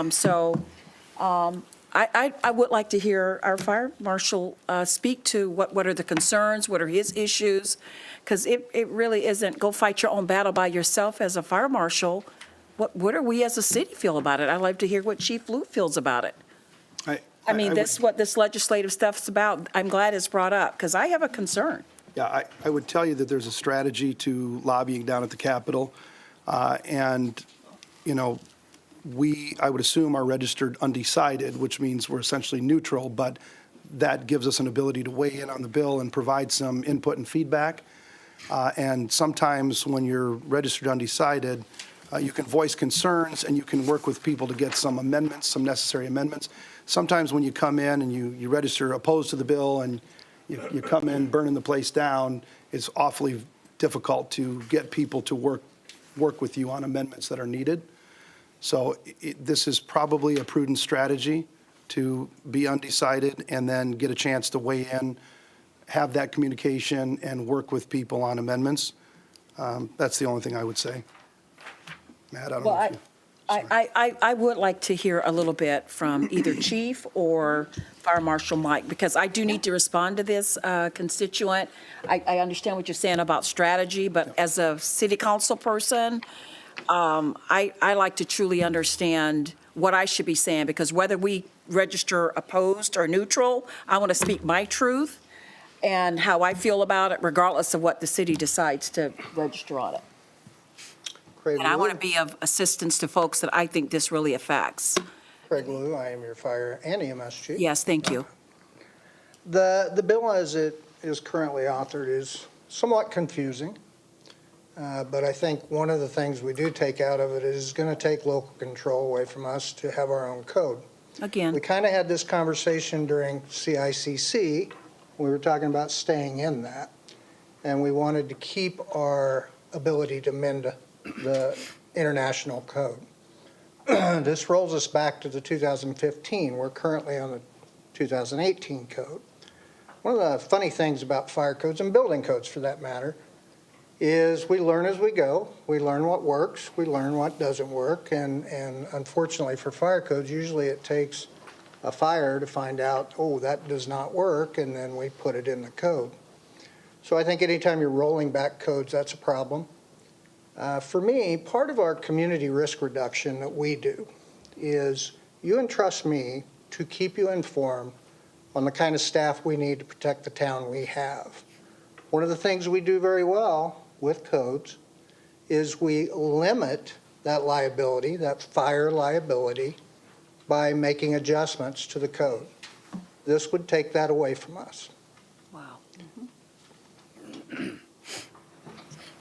Any other questions? Also, another challenge you might bring up is the way the code is stated now. This would put it in the state fire marshal's office, who's has a smaller amount of people in doing that than we do Yeah, for the whole state. That's a great point, Tom. We roll out plans in 2 weeks now in this city. That's very fast, fastest in the metro, as we like to say. We do a good job of it.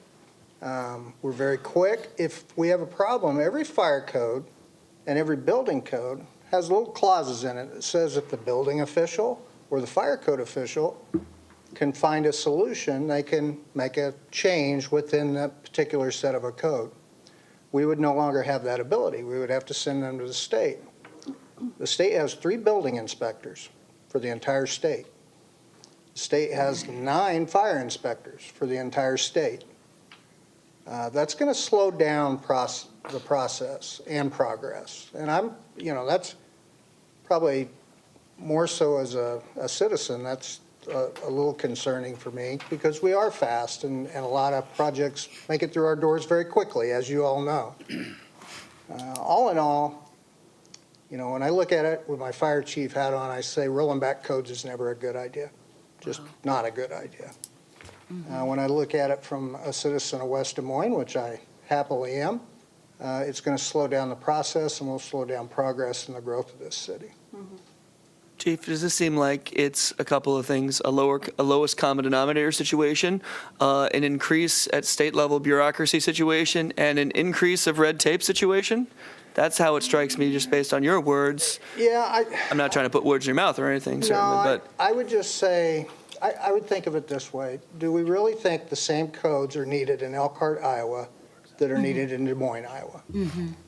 And I think that answers all your questions. Thank you. I appreciate, Chief, your insight, and Councilwoman Hardman certainly understand your concern. I just want to share a little bit about we have a Friday morning legislative call each week, and I will tell you that there have been a number of bills that related to local ordinances. The one bill that stood out that related specifically to ordinances was a bill related to guidelines. And that was a bill, it was a standalone bill that would have restricted the ability of our community to have ordinances and guidelines in place as it related to all sorts of design criteria. And that was a bill that we had the folks register opposed to because it would have restricted our ability to implement the design guidelines we spent the last, roughly year putting together. That bill did not move forward. When we heard that this particular piece, so this bill, is in the front page of it here, you can see it includes things like work-based learning, recruitment of healthcare professionals, regulations affecting veterans and military spouses.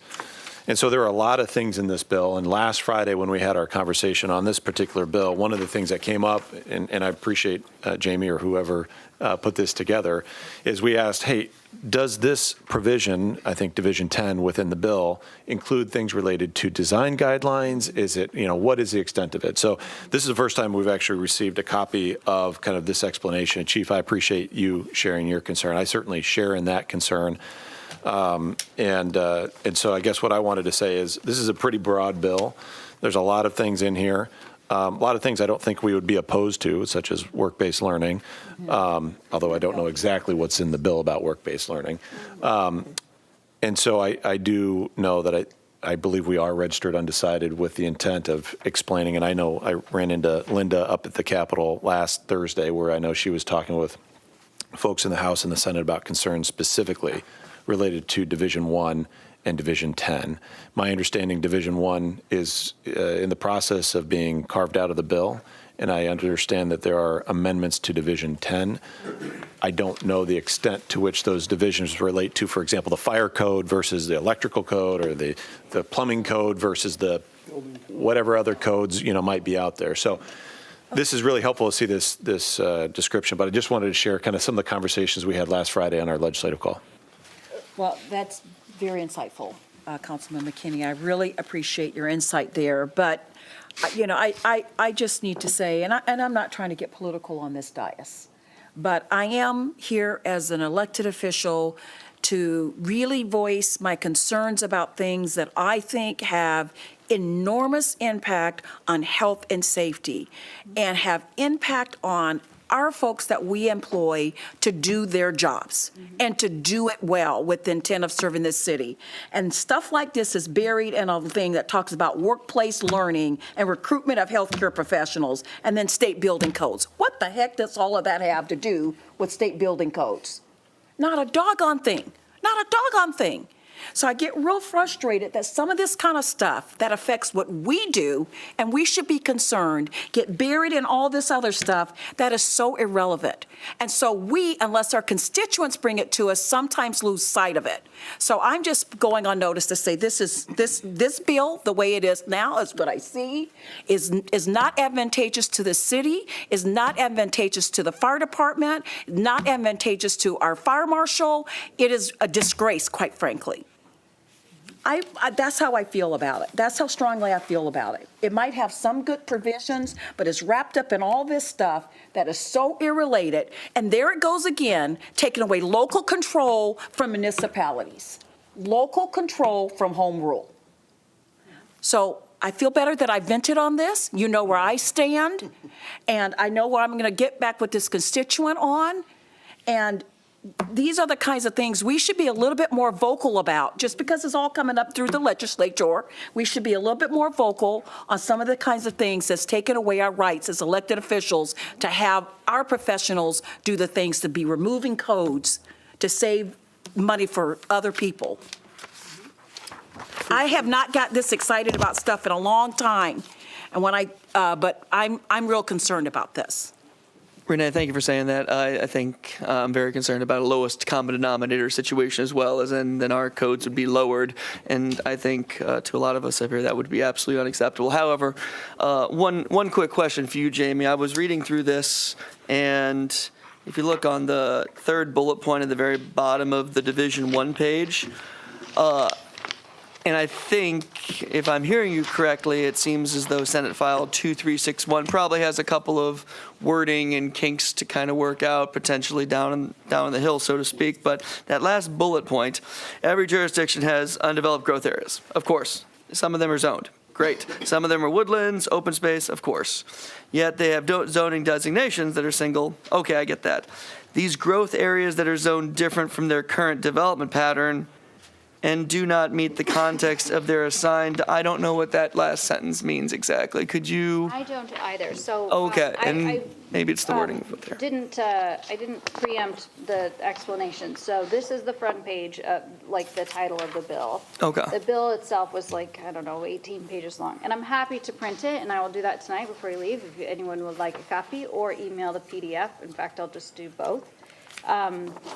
and so that you can dig in if you'd like. The following 2 pages were compiled by Linda Schimmel in Development Services as sort of a group set of notes about what our staff was saying. These would be some of the issues that we see with the bill. But I can't speak to Linda's here. what that means. Hi, Linda. Hi. Yeah, I think. Yes. Yeah, and just the next Yeah. bullet point after that says, this would prevent future development growth areas because these land areas do not conform with the ordinance. And so that's a concerning thing as well, because as Councilwoman Hardman was saying, anything that's taking away our ability to make planning decisions for ourselves is always concerning, so.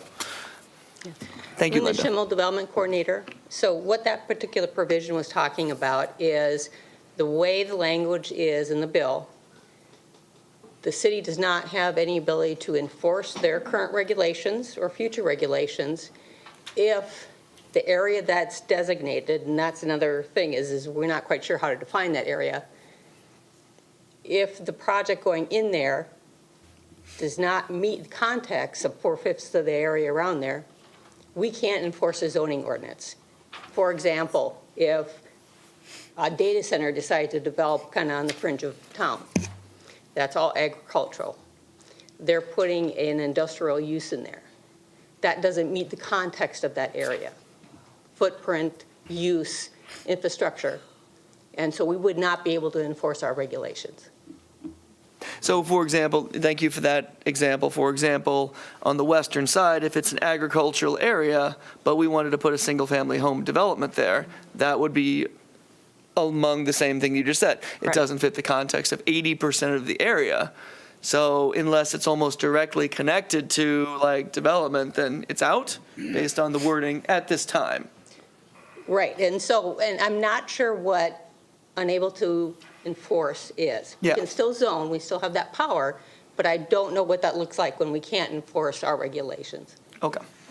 Thank you very much. I mean, it's clear but unclear, but it's not your lack of clarity, Linda, so thank you. Jamie, when we register for a bill, who, do you register whether we are opposed or neutral? Where do you get that direction from? So I get We've that. got a whole process, and I was going to thank you guys for the process. We've got Councilman McKinney, Councilman Trevilian, who are on our legislative subcommittee. Okay. Jamie works directly with our lobbyist, as does Tom and others.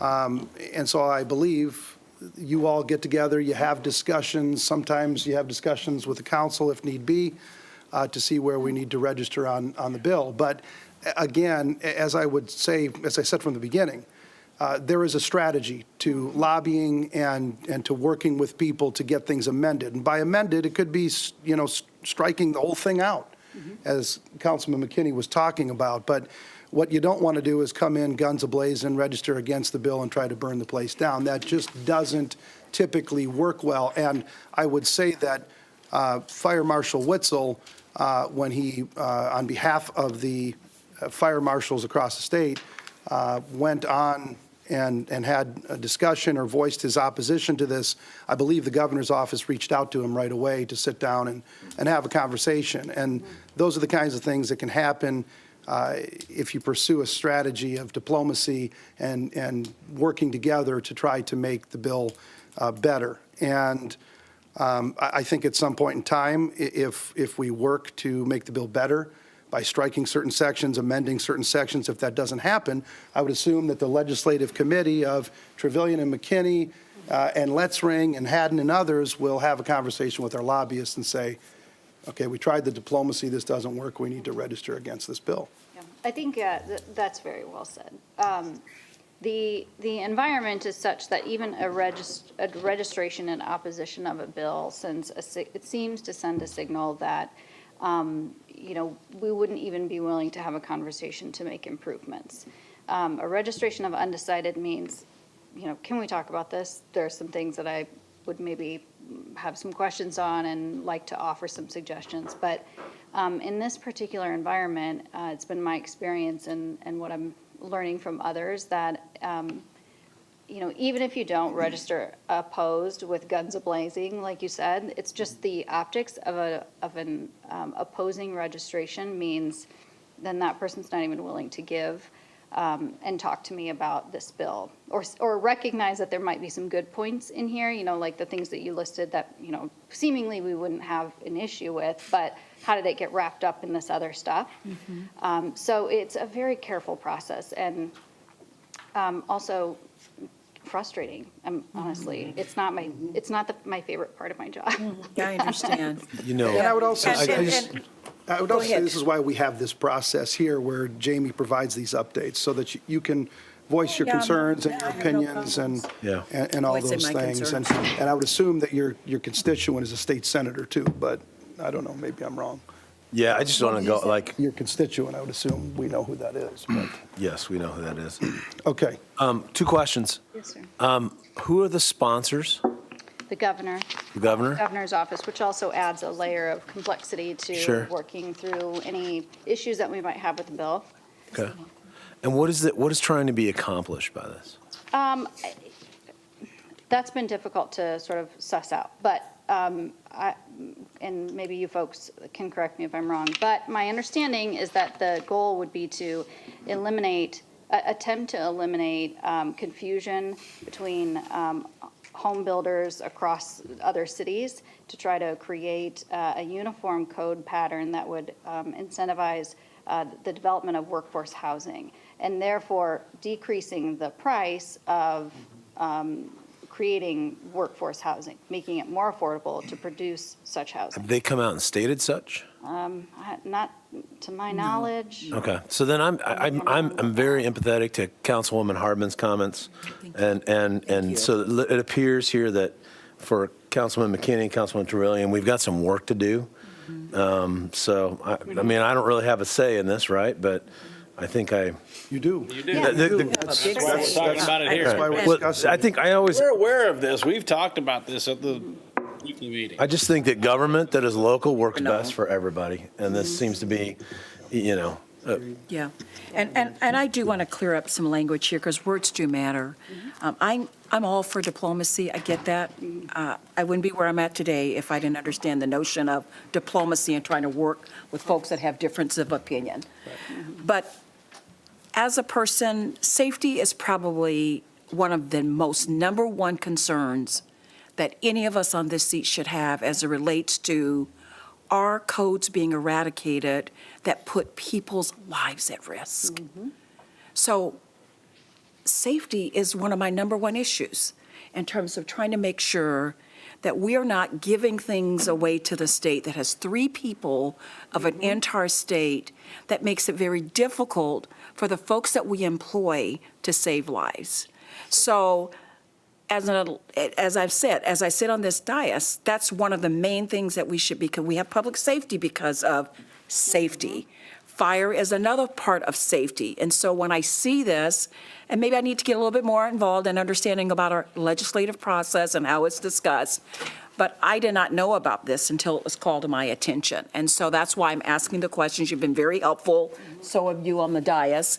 So when we have these legislative sessions, that's what they're for, is just to talk about our issues. I truly understand diplomacy, but I'm diplomatically saying that for us to not be a little bit more on this issue, I feel it puts safety at risk for our residents, and that's what I want to be on record to say. Certainly, I don't want to undermine a registration of undecided. We're pretty actively working, as you can see in the document in front of you. Our staff is pretty actively working to have direct conversations with the governor's staff on how to make these improvements happen. We have been told as of Thursday last week, then they adjourn. They don't have any session on Friday. They don't come back into session until Late Monday. noon on Monday. So, it's kind of a shortened day. It's always a shortened week. That we can anticipate that there would be an amendment. So please don't think that we're not working on it Appreciate your work. pretty heavily. Exactly, and that, as has been said, that was the reason for going undecided on this, is so that we can have those discussions to get some changes made. So I don't want anybody to think that, we're sitting back and waiting to see what happens. That's not what's going on Right, here. right. I appreciate those So- comments, so the Kevin, only and I time you appreciate can- your comments, Renee, as Yeah. well. So the only time you can really kind of feel like you can have discussion is that you register undecided. So when you say when you say opposed to the bill, you have nothing? Is that what I'm hearing? Unfortunately, Gotcha. that's been my experience. Oh. Yeah, I mean, that's, When you're That's the opposed to, politics of it. when you're opposed to the bill, it's just much more difficult to work with somebody to get something accomplished versus when you're undecided and you voice your concerns at the same time. A lot of people say, I'm undecided on the bill. I do have some concerns on, Section 1 and Section 10 or what have you. I'd like to work with you on an amendment to change these sections. They're more amenable to working with you rather than coming in and being opposed, and it's just the way the place works. it feels a little, honestly, that's a little silly that it takes that level, but that has been my experience. But like Kevin said, that's Thanks not for to the- say, yeah. that's not to say that our undecided means we're supportive, because I think you can see here tonight that I think We have they're questions not and concerns supportive, as well. so.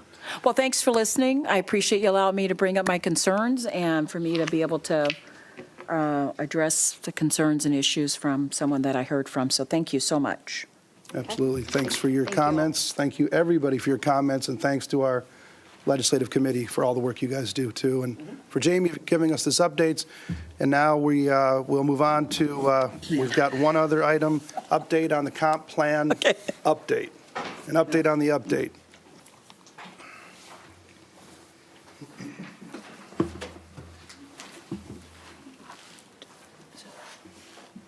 Is it the green sheet? Or what are we talking about? Sorry for piling on tonight, but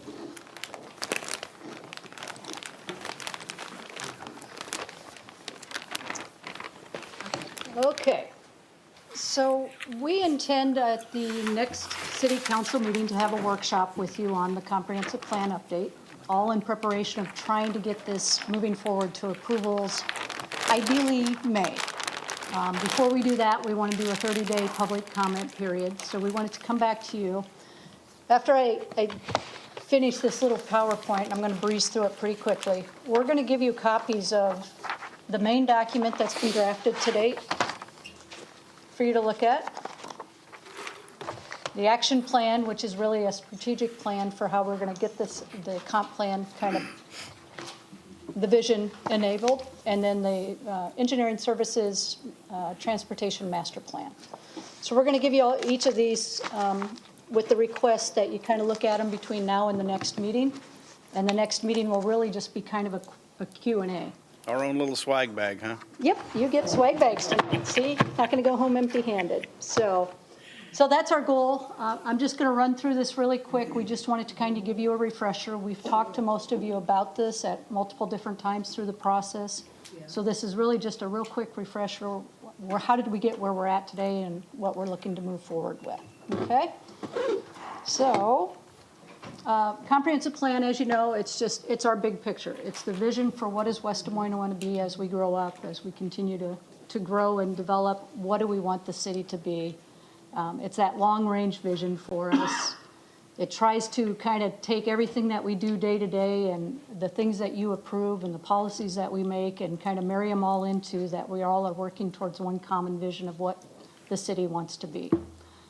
This comp plan, we did a lot of outreach to try to get to what should this vision be rather than it just being staff sitting back in a room kind of trying to figure some things out. So the last one here where it creates the city that the residents desire. This one really, excuse me, really went out for that outreach to try to find out what do the residents want from us. So why do we want to update this one? The last one was a 2010 was when we adopted it. This one, we really want to look at some key aspects to this, enhancing the city's characters, starting to really set West Des Moines apart again. We're growing into some areas that'll set us apart just from a natural topography, tree cover. How do we start capturing that and really enhancing that? How do we provide for a quality of life that's well above and beyond what the residents, may want and what they deserve?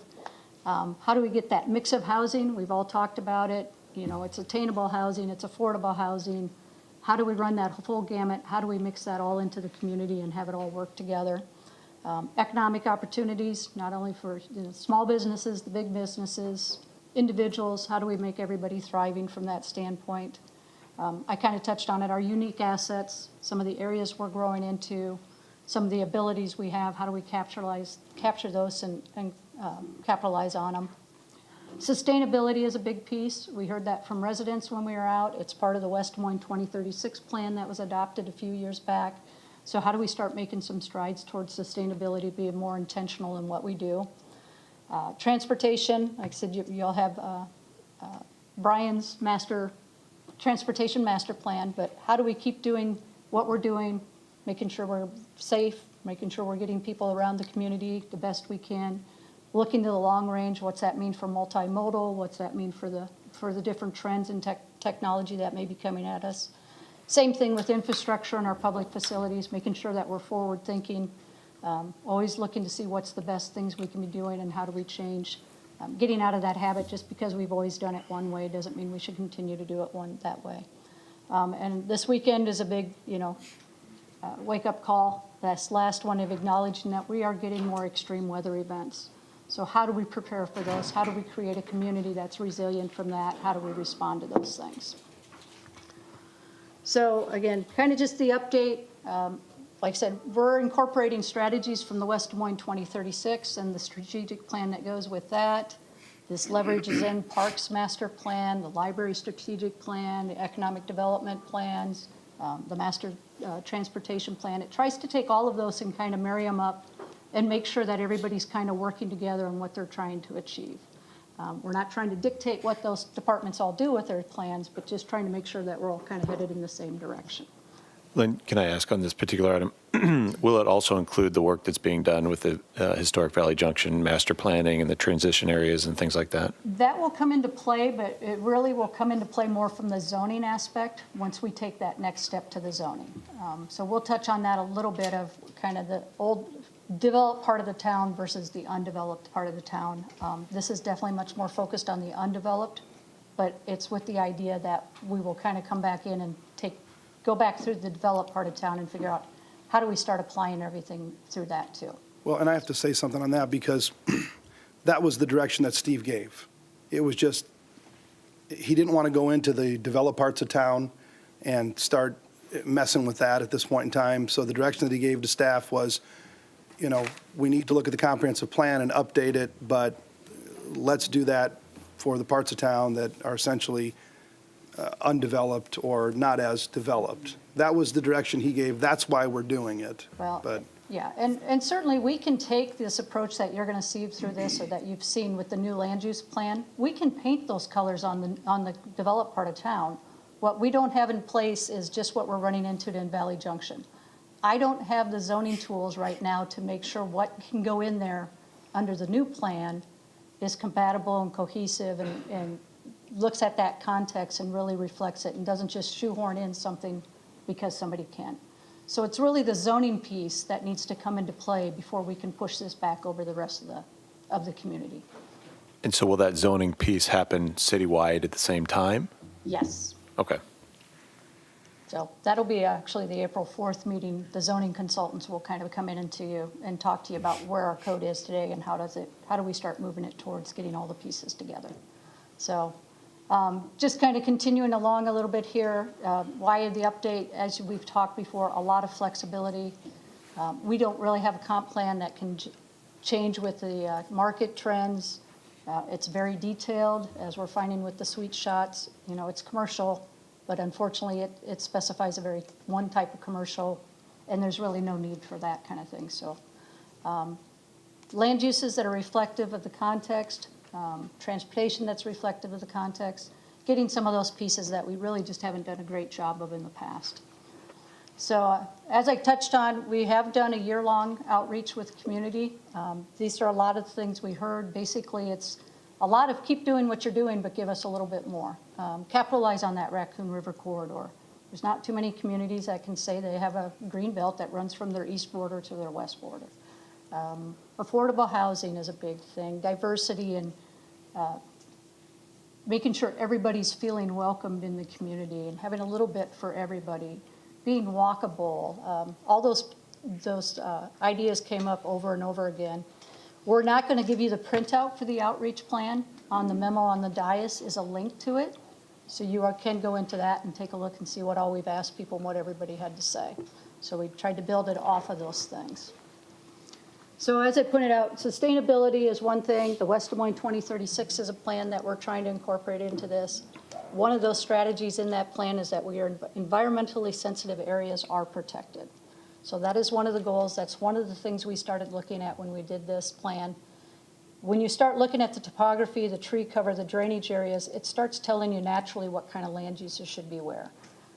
So what we have done is gone in and kind of just mapped out the slopes, the drainage flood areas, those tree covers, and just kind of said, hey, there's something special here.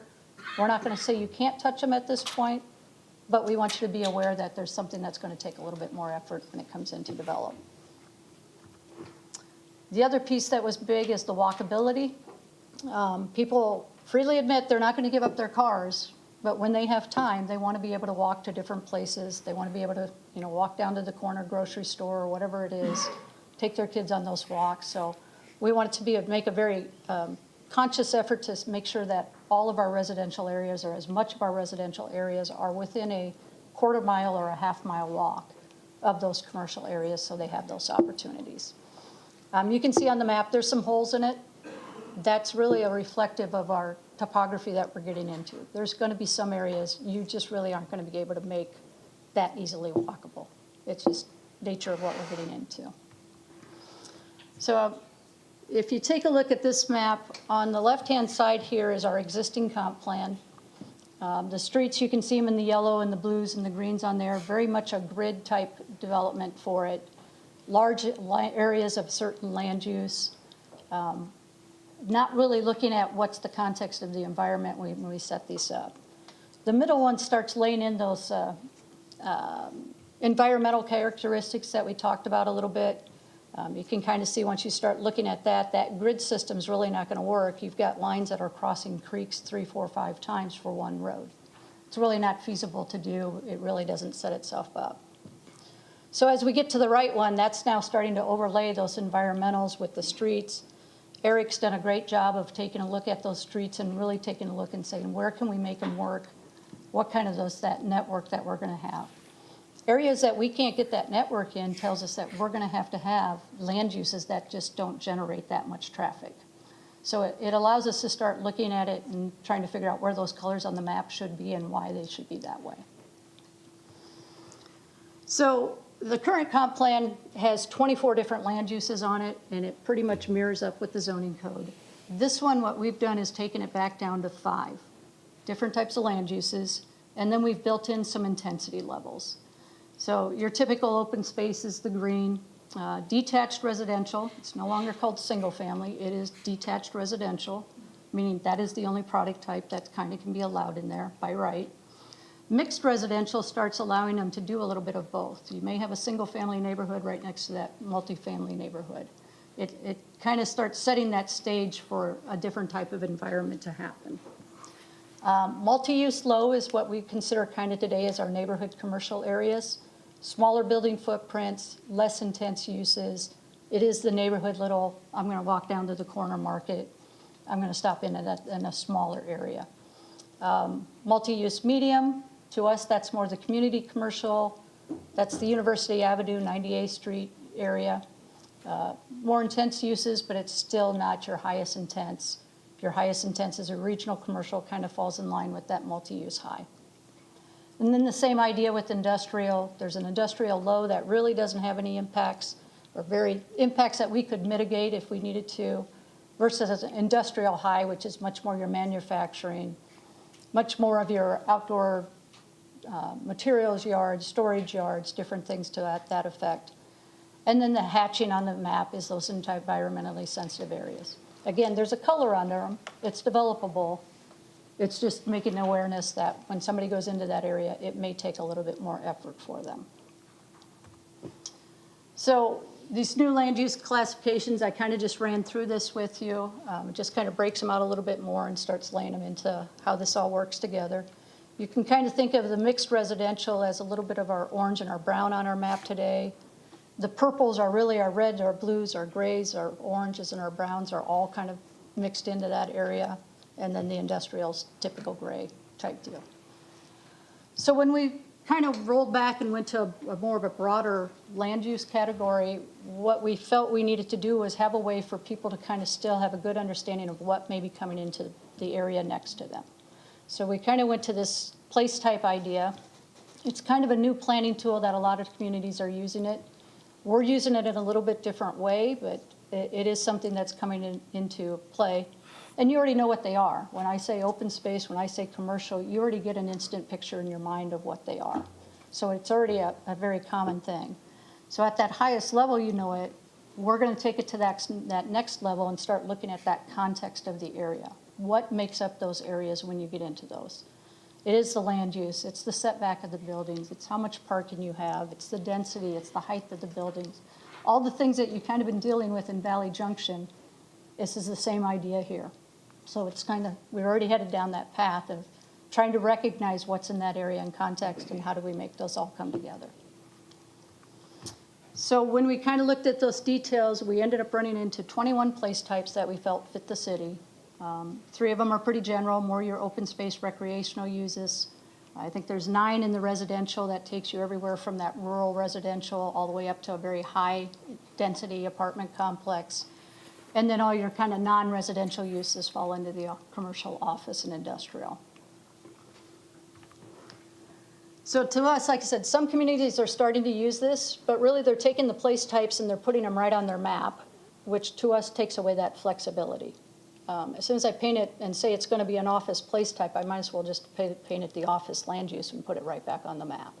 So we're kind of using this as the in-between between zoning and the land use map. So the land use map is that bigger vision, broader idea of we want this area residential, this area can be more intense commercials type development. Zoning is the rules of how you develop the site itself, and this place type kind of sits in the middle and, like I said, starts painting that picture, but it doesn't necessarily provide all the rules or regulations for it. So this really becomes the key piece of the land use portion of the map. It lays in those place types across the top. It lays the land uses, that colors that are on the map along the left-hand side, and then through the matrix, wherever there's a dot, that place type is then allowed in that land use. So you can kind of see just right here on the attached residential, it would be allowed in the orange color on the map, which is the mixed residential. It's allowed in the light purple, which is a low intensity multi-use area, or that medium color purple, which is that mid-range intensity area. So it starts opening up that flexibility of where you can do things and letting you pick more areas across the city. So with this, like I said, we talked a little bit about intensities. So there's 2 different ways intensities are played into this. You have intensities variations between different place types. So these are all 3 on the map are single family detached residential. But you can tell just looking at them that they have a different context to them, a different feel, different environment that you will get into. So they're all okay, they're all single family detached. It's just a different way that you could develop them. The same thing would work if I go into, you can have intensities within a place type. So the live, work, play place type, you can have all 3 levels of it. If it was on the light colored purple, it's more of a Valley Junction type atmosphere. On the medium purple, you can see you start ramping things up. It gets a little more active. Your buildings get a little bit taller. And then when you get into that higher, the darkest and highest activity, the darkest purple, it really is getting much more of a dense environment, a lot more street activity, a lot more just activity overall in that area. So we talked to you, probably about 18 months ago about this concept. And one of the things that you told us was protect the single family was the big key on it. So I'm sorry, say again? That what you had told us with the flexible land use approach was to make sure that the single family had assurances of what could be next to them. Yes. That was the big key that came out of that. So we're going to walk through just 4 quick scenarios that will just kind of explain how this map is used from the standpoint of a resident, from a developer, or from a landowner. So this first scenario really will be, I want a single family home, detached home. I'm looking for a place to go. Where do I start looking on the map? And what we would ask them is, are you comfortable with anything else being around you? Are you comfortable with a townhome, a row home, a small apartment building, a duplex? anything else next to you. If they say, nope, I just want a single-family detached, we're going to say, well, stay in the yellow. That's where you will be guaranteed you will have that single-family detached next to you. In fact, stay towards the middle of the yellow, you'd be even better off. But if you're okay with a townhome or a small apartment building, you could also look in the orange, because the orange both allows that single-family detached, but it also allows that attached product. So then the second question becomes, are you comfortable with non-residential uses next to you? And again, same idea. If they say no, but they were okay with duplexes, you can still be in that orange. That works just fine. But if you say yes, you could go into that light purple, which is that smaller commercial area. That smaller commercial area would also allow the single-family detached. Same scenario 2 is kind of a little bit similar. It's a developer wants to do an apartment complex, 14 dwelling units is what he needs. How do we start looking at the map? Well, the place types, if we look at the place types, there's 3 different place types or land uses that allow for that attached residential product or an apartment. Your mixed residential, your multi-use low, and your multi-use medium. So then we just start looking at the place types, and all of them kind of have some defined parameters to them. Intermediate residential doesn't work because he needed 14 dwelling units per acre. The highest you can get in an intermediate is 12. The urban residential doesn't work because it's going to require a minimum of 18 dwelling units per acre. It's our highest intensity areas. It's where you really want to create that activity. So that puts him into the middle of the attached residential place type. He could still be in the orange, the light purple, or the medium purple. Just kind of depends how he wants to make his product. If he wants to up the density a little bit, he can certainly do that. Otherwise, he can run at that 14. I feel like I'm talking really fast. So what this did, I'm trying to get through it because we got a lot more going to go. So what this did, like I said, we really tried to create this flexibility. So if I looked at today's map for somebody who wanted to do that 14 dwelling unit project, they would have to go in our high density or what's brown on our map today. So we just colored in the areas in black that they could go into. Roughly 2,100 acres that they could pick from. Under this new scenario that we're going to, the new land use map, it opens up 9,300 acres for that type of use. So it starts putting a lot more competitive in the market, that people can go shop around where they can go. They're not just stuck to a few parcels. So we're hoping that'll kind of, in the long run, will kind of drive those prices down a little bit. We're afraid initially it might keep them high because everybody's going to go, I can do commercial too. Okay, I'm going to market it me for commercial. Eventually, people are going to have to sell if they want to sell. So hopefully it'll work out a little bit better. Scenario 3 is kind of the grocery store. We've had some discussions with this. I'll admit we're still trying to get with Hy-Vee to sit down with them, but where can I put a grocery store? It kind of comes back to the same idea as, well, what size do you want to be? What's that context of the store that you want to be? So the multi-use low would allow up to about a 15,000 square foot footprint. So it's your fast and fresh, it's your quick market kind of stores that could go into that area. If you, 48,000 square foot roughly, you would be in that community commercial or that medium area you could be in. And then if you said, nope, I'm bigger than that, we'd want you to go into that higher intense. Now there's going to be some things that come along with zoning that kind of allows you to kind of push and pull those square footages by how do you interact with the public and on the streets and on the public sidewalks. What's your kind of feel that you give to those people that are there? So if you can break up your building a little bit into modules, you can probably have a larger footprint. You still don't feel like you're that big of a building. So those things will kind of come along with zoning, if that made any sense to you. And then the fourth scenario, like I said, is the land use or the property owner. I got this ground, what can I market it for? We just picked a parcel down here by Iowa 5. It's multi-use medium on our map. To us, that's a mix of residential, it could be any kind of attached residential product, could be commercial, could be office, could have some limited impact industrial, those things that kind of mitigate their land uses, kind of at that medium activity scale. So again, by comparison, we would say we go to this matrix, we look in the medium purple, it opens up 10 different place types or 10 different types of activities or development that could happen in there. If you look at that same piece on the ground, on the map today, it's commercial on the west end, it's office on the east end. That's the only two things you get to do without coming through and do an amendment. So it's trying to open up that flexibility and reduce the amount of the amendments we'd have to do. So getting to what we have for these documents. So this main document, it's really an introduction to this plan. It's kind of an introduction to how these pieces start coming together. When we did all our outreach, we kind of landed on these 8 different topics. As you know, comp plans a lot of times really had a land use section, it had a transportation section, and they really didn't get into a lot of the other things. We really felt a lot of these other things is what really makes the community and goes beyond that. I mean, I could put colors on the map and I can connect them by roads and pipes, but that doesn't necessarily make a community and something that you'd want to live in. How do you interact with it? So the main document will kind of talk through what these different topics are, what are our goals and strategies for each one of those. It is, again, much more of a strategic plan of not just saying policies and then we put it on the shelf and we don't do anything, but really how can we start achieving some of these visions that residents want? How do we start creating that community and be more actionable? Along with that, the main document, there's other documents, our demographics or our community profile. We just kind of split it out of the main document so that we didn't end up with a 400-page document. It's community profile. If somebody wants to look at it, we can hand it to them. Here's all demographics on the community.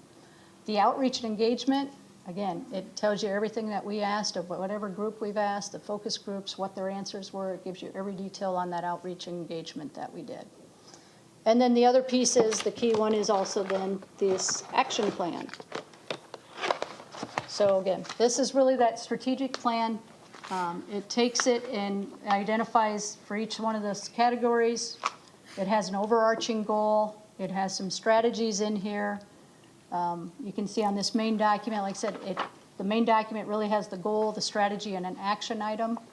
This one then takes it the next step farther and starts giving you some ideas of how you might achieve those actions.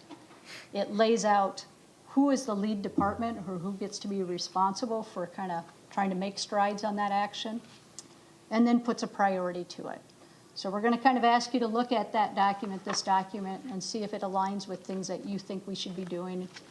Does the priorities align kind of where you think they are from an importance standpoint? And are there things in there that you just don't think we really need to deal with and shouldn't be in there? So we're going to ask you to kind of look at it from that standpoint. So with this comp plan, Renee knows this because of one of the subcommittee meetings just recently, we noted that, since we adopted in 2010, we've done over 100 comp plan amendments. And that's really not a map you should be doing it with. It should be much more of a static map because you're trying to paint that picture of and give people assurance of what's going to be around them. When you kind of are changing it that much, there was something flawed with it. We're hoping with this map, because of that flexibility, what we'll really be doing is about, every 3 to 5 years, we're going to take a look at this action plan and see how we're doing as starting to achieve these things. We'll take a look about every 5 years and say, what's the market doing? What are the trends that are coming at us? What's the new technologies? Is there anything we have to adjust because the world itself is changing, not just because somebody wants to put X on this property instead of over there where they got the land a little bit more pricey. So we're trying to get away from that. I bought it, but I need it to be something else. And then, of course, we'll always have those project-specific amendments. It will be the Microsofts. It'll be those once-in-a-lifetime projects that we'll have to evaluate and make a determination whether or not we want them and how do we make those work then within the comp plan. So back to the next steps, and it's also outlined on the memo that you have on the dais. Like I said, we're hoping to be out for a public comment period here in April. At the next meeting on the 21st, it'll just be kind of a Q&A after you read these documents. What maybe isn't as clear as it should be? What are the things that you have concerns with? Is there any fatal flaws that you want to bring to our attention? April 4th tentatively is set up, like I said, to be the zoning piece of that. What are the types of things we're going to have to do in the zoning code to make the comp plan actually work? The consultants will be with us, and they'll actually be leading that discussion. April 11th, or the first part of April, is when we hope to kind of have the drafts in their final form, push it out to everybody in the community for about a 30-day comment period. It'll be out on our website. We'll push it out through all the media channels, social media channels that we have in different aspects to really get in the hands of everybody and let them look at it and digest it. And then starting first part of May, go to the Planning and Zoning Commission, and then come to you guys, and we're hoping to do it with everything at one shot. So as quick as I could. That's where we've been, was that's good. what we've Cool. done, and Very we're good. headed. Thank you. Questions, comments? Yeah, thank you, Lynn. Was there a 30-day comment period for the one in 2010 or something similar? Not that I'm aware of. Oh, a lot longer than that. Oh, we had a lot of public hearings on Yeah, it. it was a lot of public hearings, but it really wasn't. Sure. I don't know that even the outreach was as strong because they did it by a steering committee. And so I don't know how much outreach even was done with that one. But as far as I know, there was no real 30-day comment periods put in the last one. I just asked because maybe it'd be helpful to see some of those comments from 2010 to see how they have aged, so to speak. I'd like to see those if there were any comments, just so. But I'll look back in the minutes, but I really don't. from the 2010 ones, though. We had, Kevin and I had just come on the council, and I said to Mayor Gare, do these meetings always go till midnight? I mean, you remember that, Kevin? Yes. We had Oh, yeah. so many meetings, and then we'd adjourn at like 11 o'clock and go into executive session to considering pending litigation and be out of here at midnight. There was a lot of work that went into it, and there's a lot of work that's gone into this one. Thank you. I mean, we've been doing this now, and by we, I mean, I shouldn't say we. You've been doing this, you and your staff have been doing this for how long now?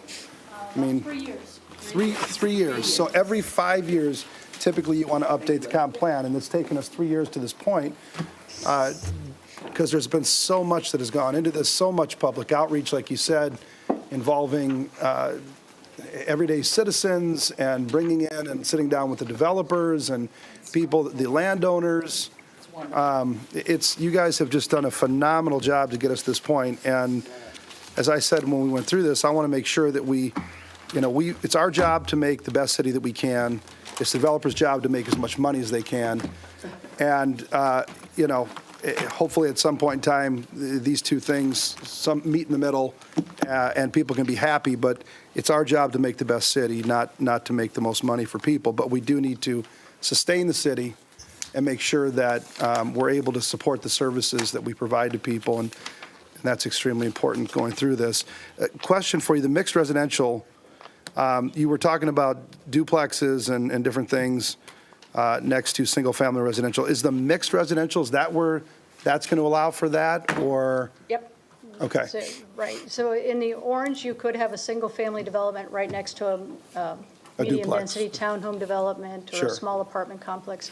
But you go into that area realizing that that might be your neighbors. Right. I think that's buyer beware. I think that makes sense. I don't think you can do that with existing. You can't, and that's to me, that's the best part of this, is because somebody, we keep saying, well, you should have looked at the comp plan because you would have known it was X. Well, in this case, would you say 100 of them? How am I supposed to know when I buy this lot next to this empty ground that's supposed to be office, now gets rezoned and it's, 3-4 story apartment complex? This way, you truly know that if you want single family and 100% single family, then get in the yellow. Right. So, I mean, I like the fact that it's going to make it so much easier for people to know what it is that they're getting into when they buy a piece of a house someplace, what's going to be next to them. Well, I think Des Moines has tackled the missing middle, as they've called it, and done more things with duplexes. And, when you look around the city of West Des Moines, we really don't have a lot of duplexes around the city. And this will provide more affordable options for people, and it is going to be buyer beware, so that if you go in there, you know that you could be next to a duplex or a triplex or something. I really like that part of the comp plan. I also like that, we're planning for things that we haven't planned for in the past. We're planning for not only the workforce housing, but public transit. I mean, we talk at length at DART about, doing what we can to be more efficient, more effective, try to reduce the amount of taxpayer dollars that have to go towards public transit. But at the same time, then, we go out and put some development out in the cornfield, way the heck out there, that requires a bus line. And then we say, hey, we need you to provide service out here.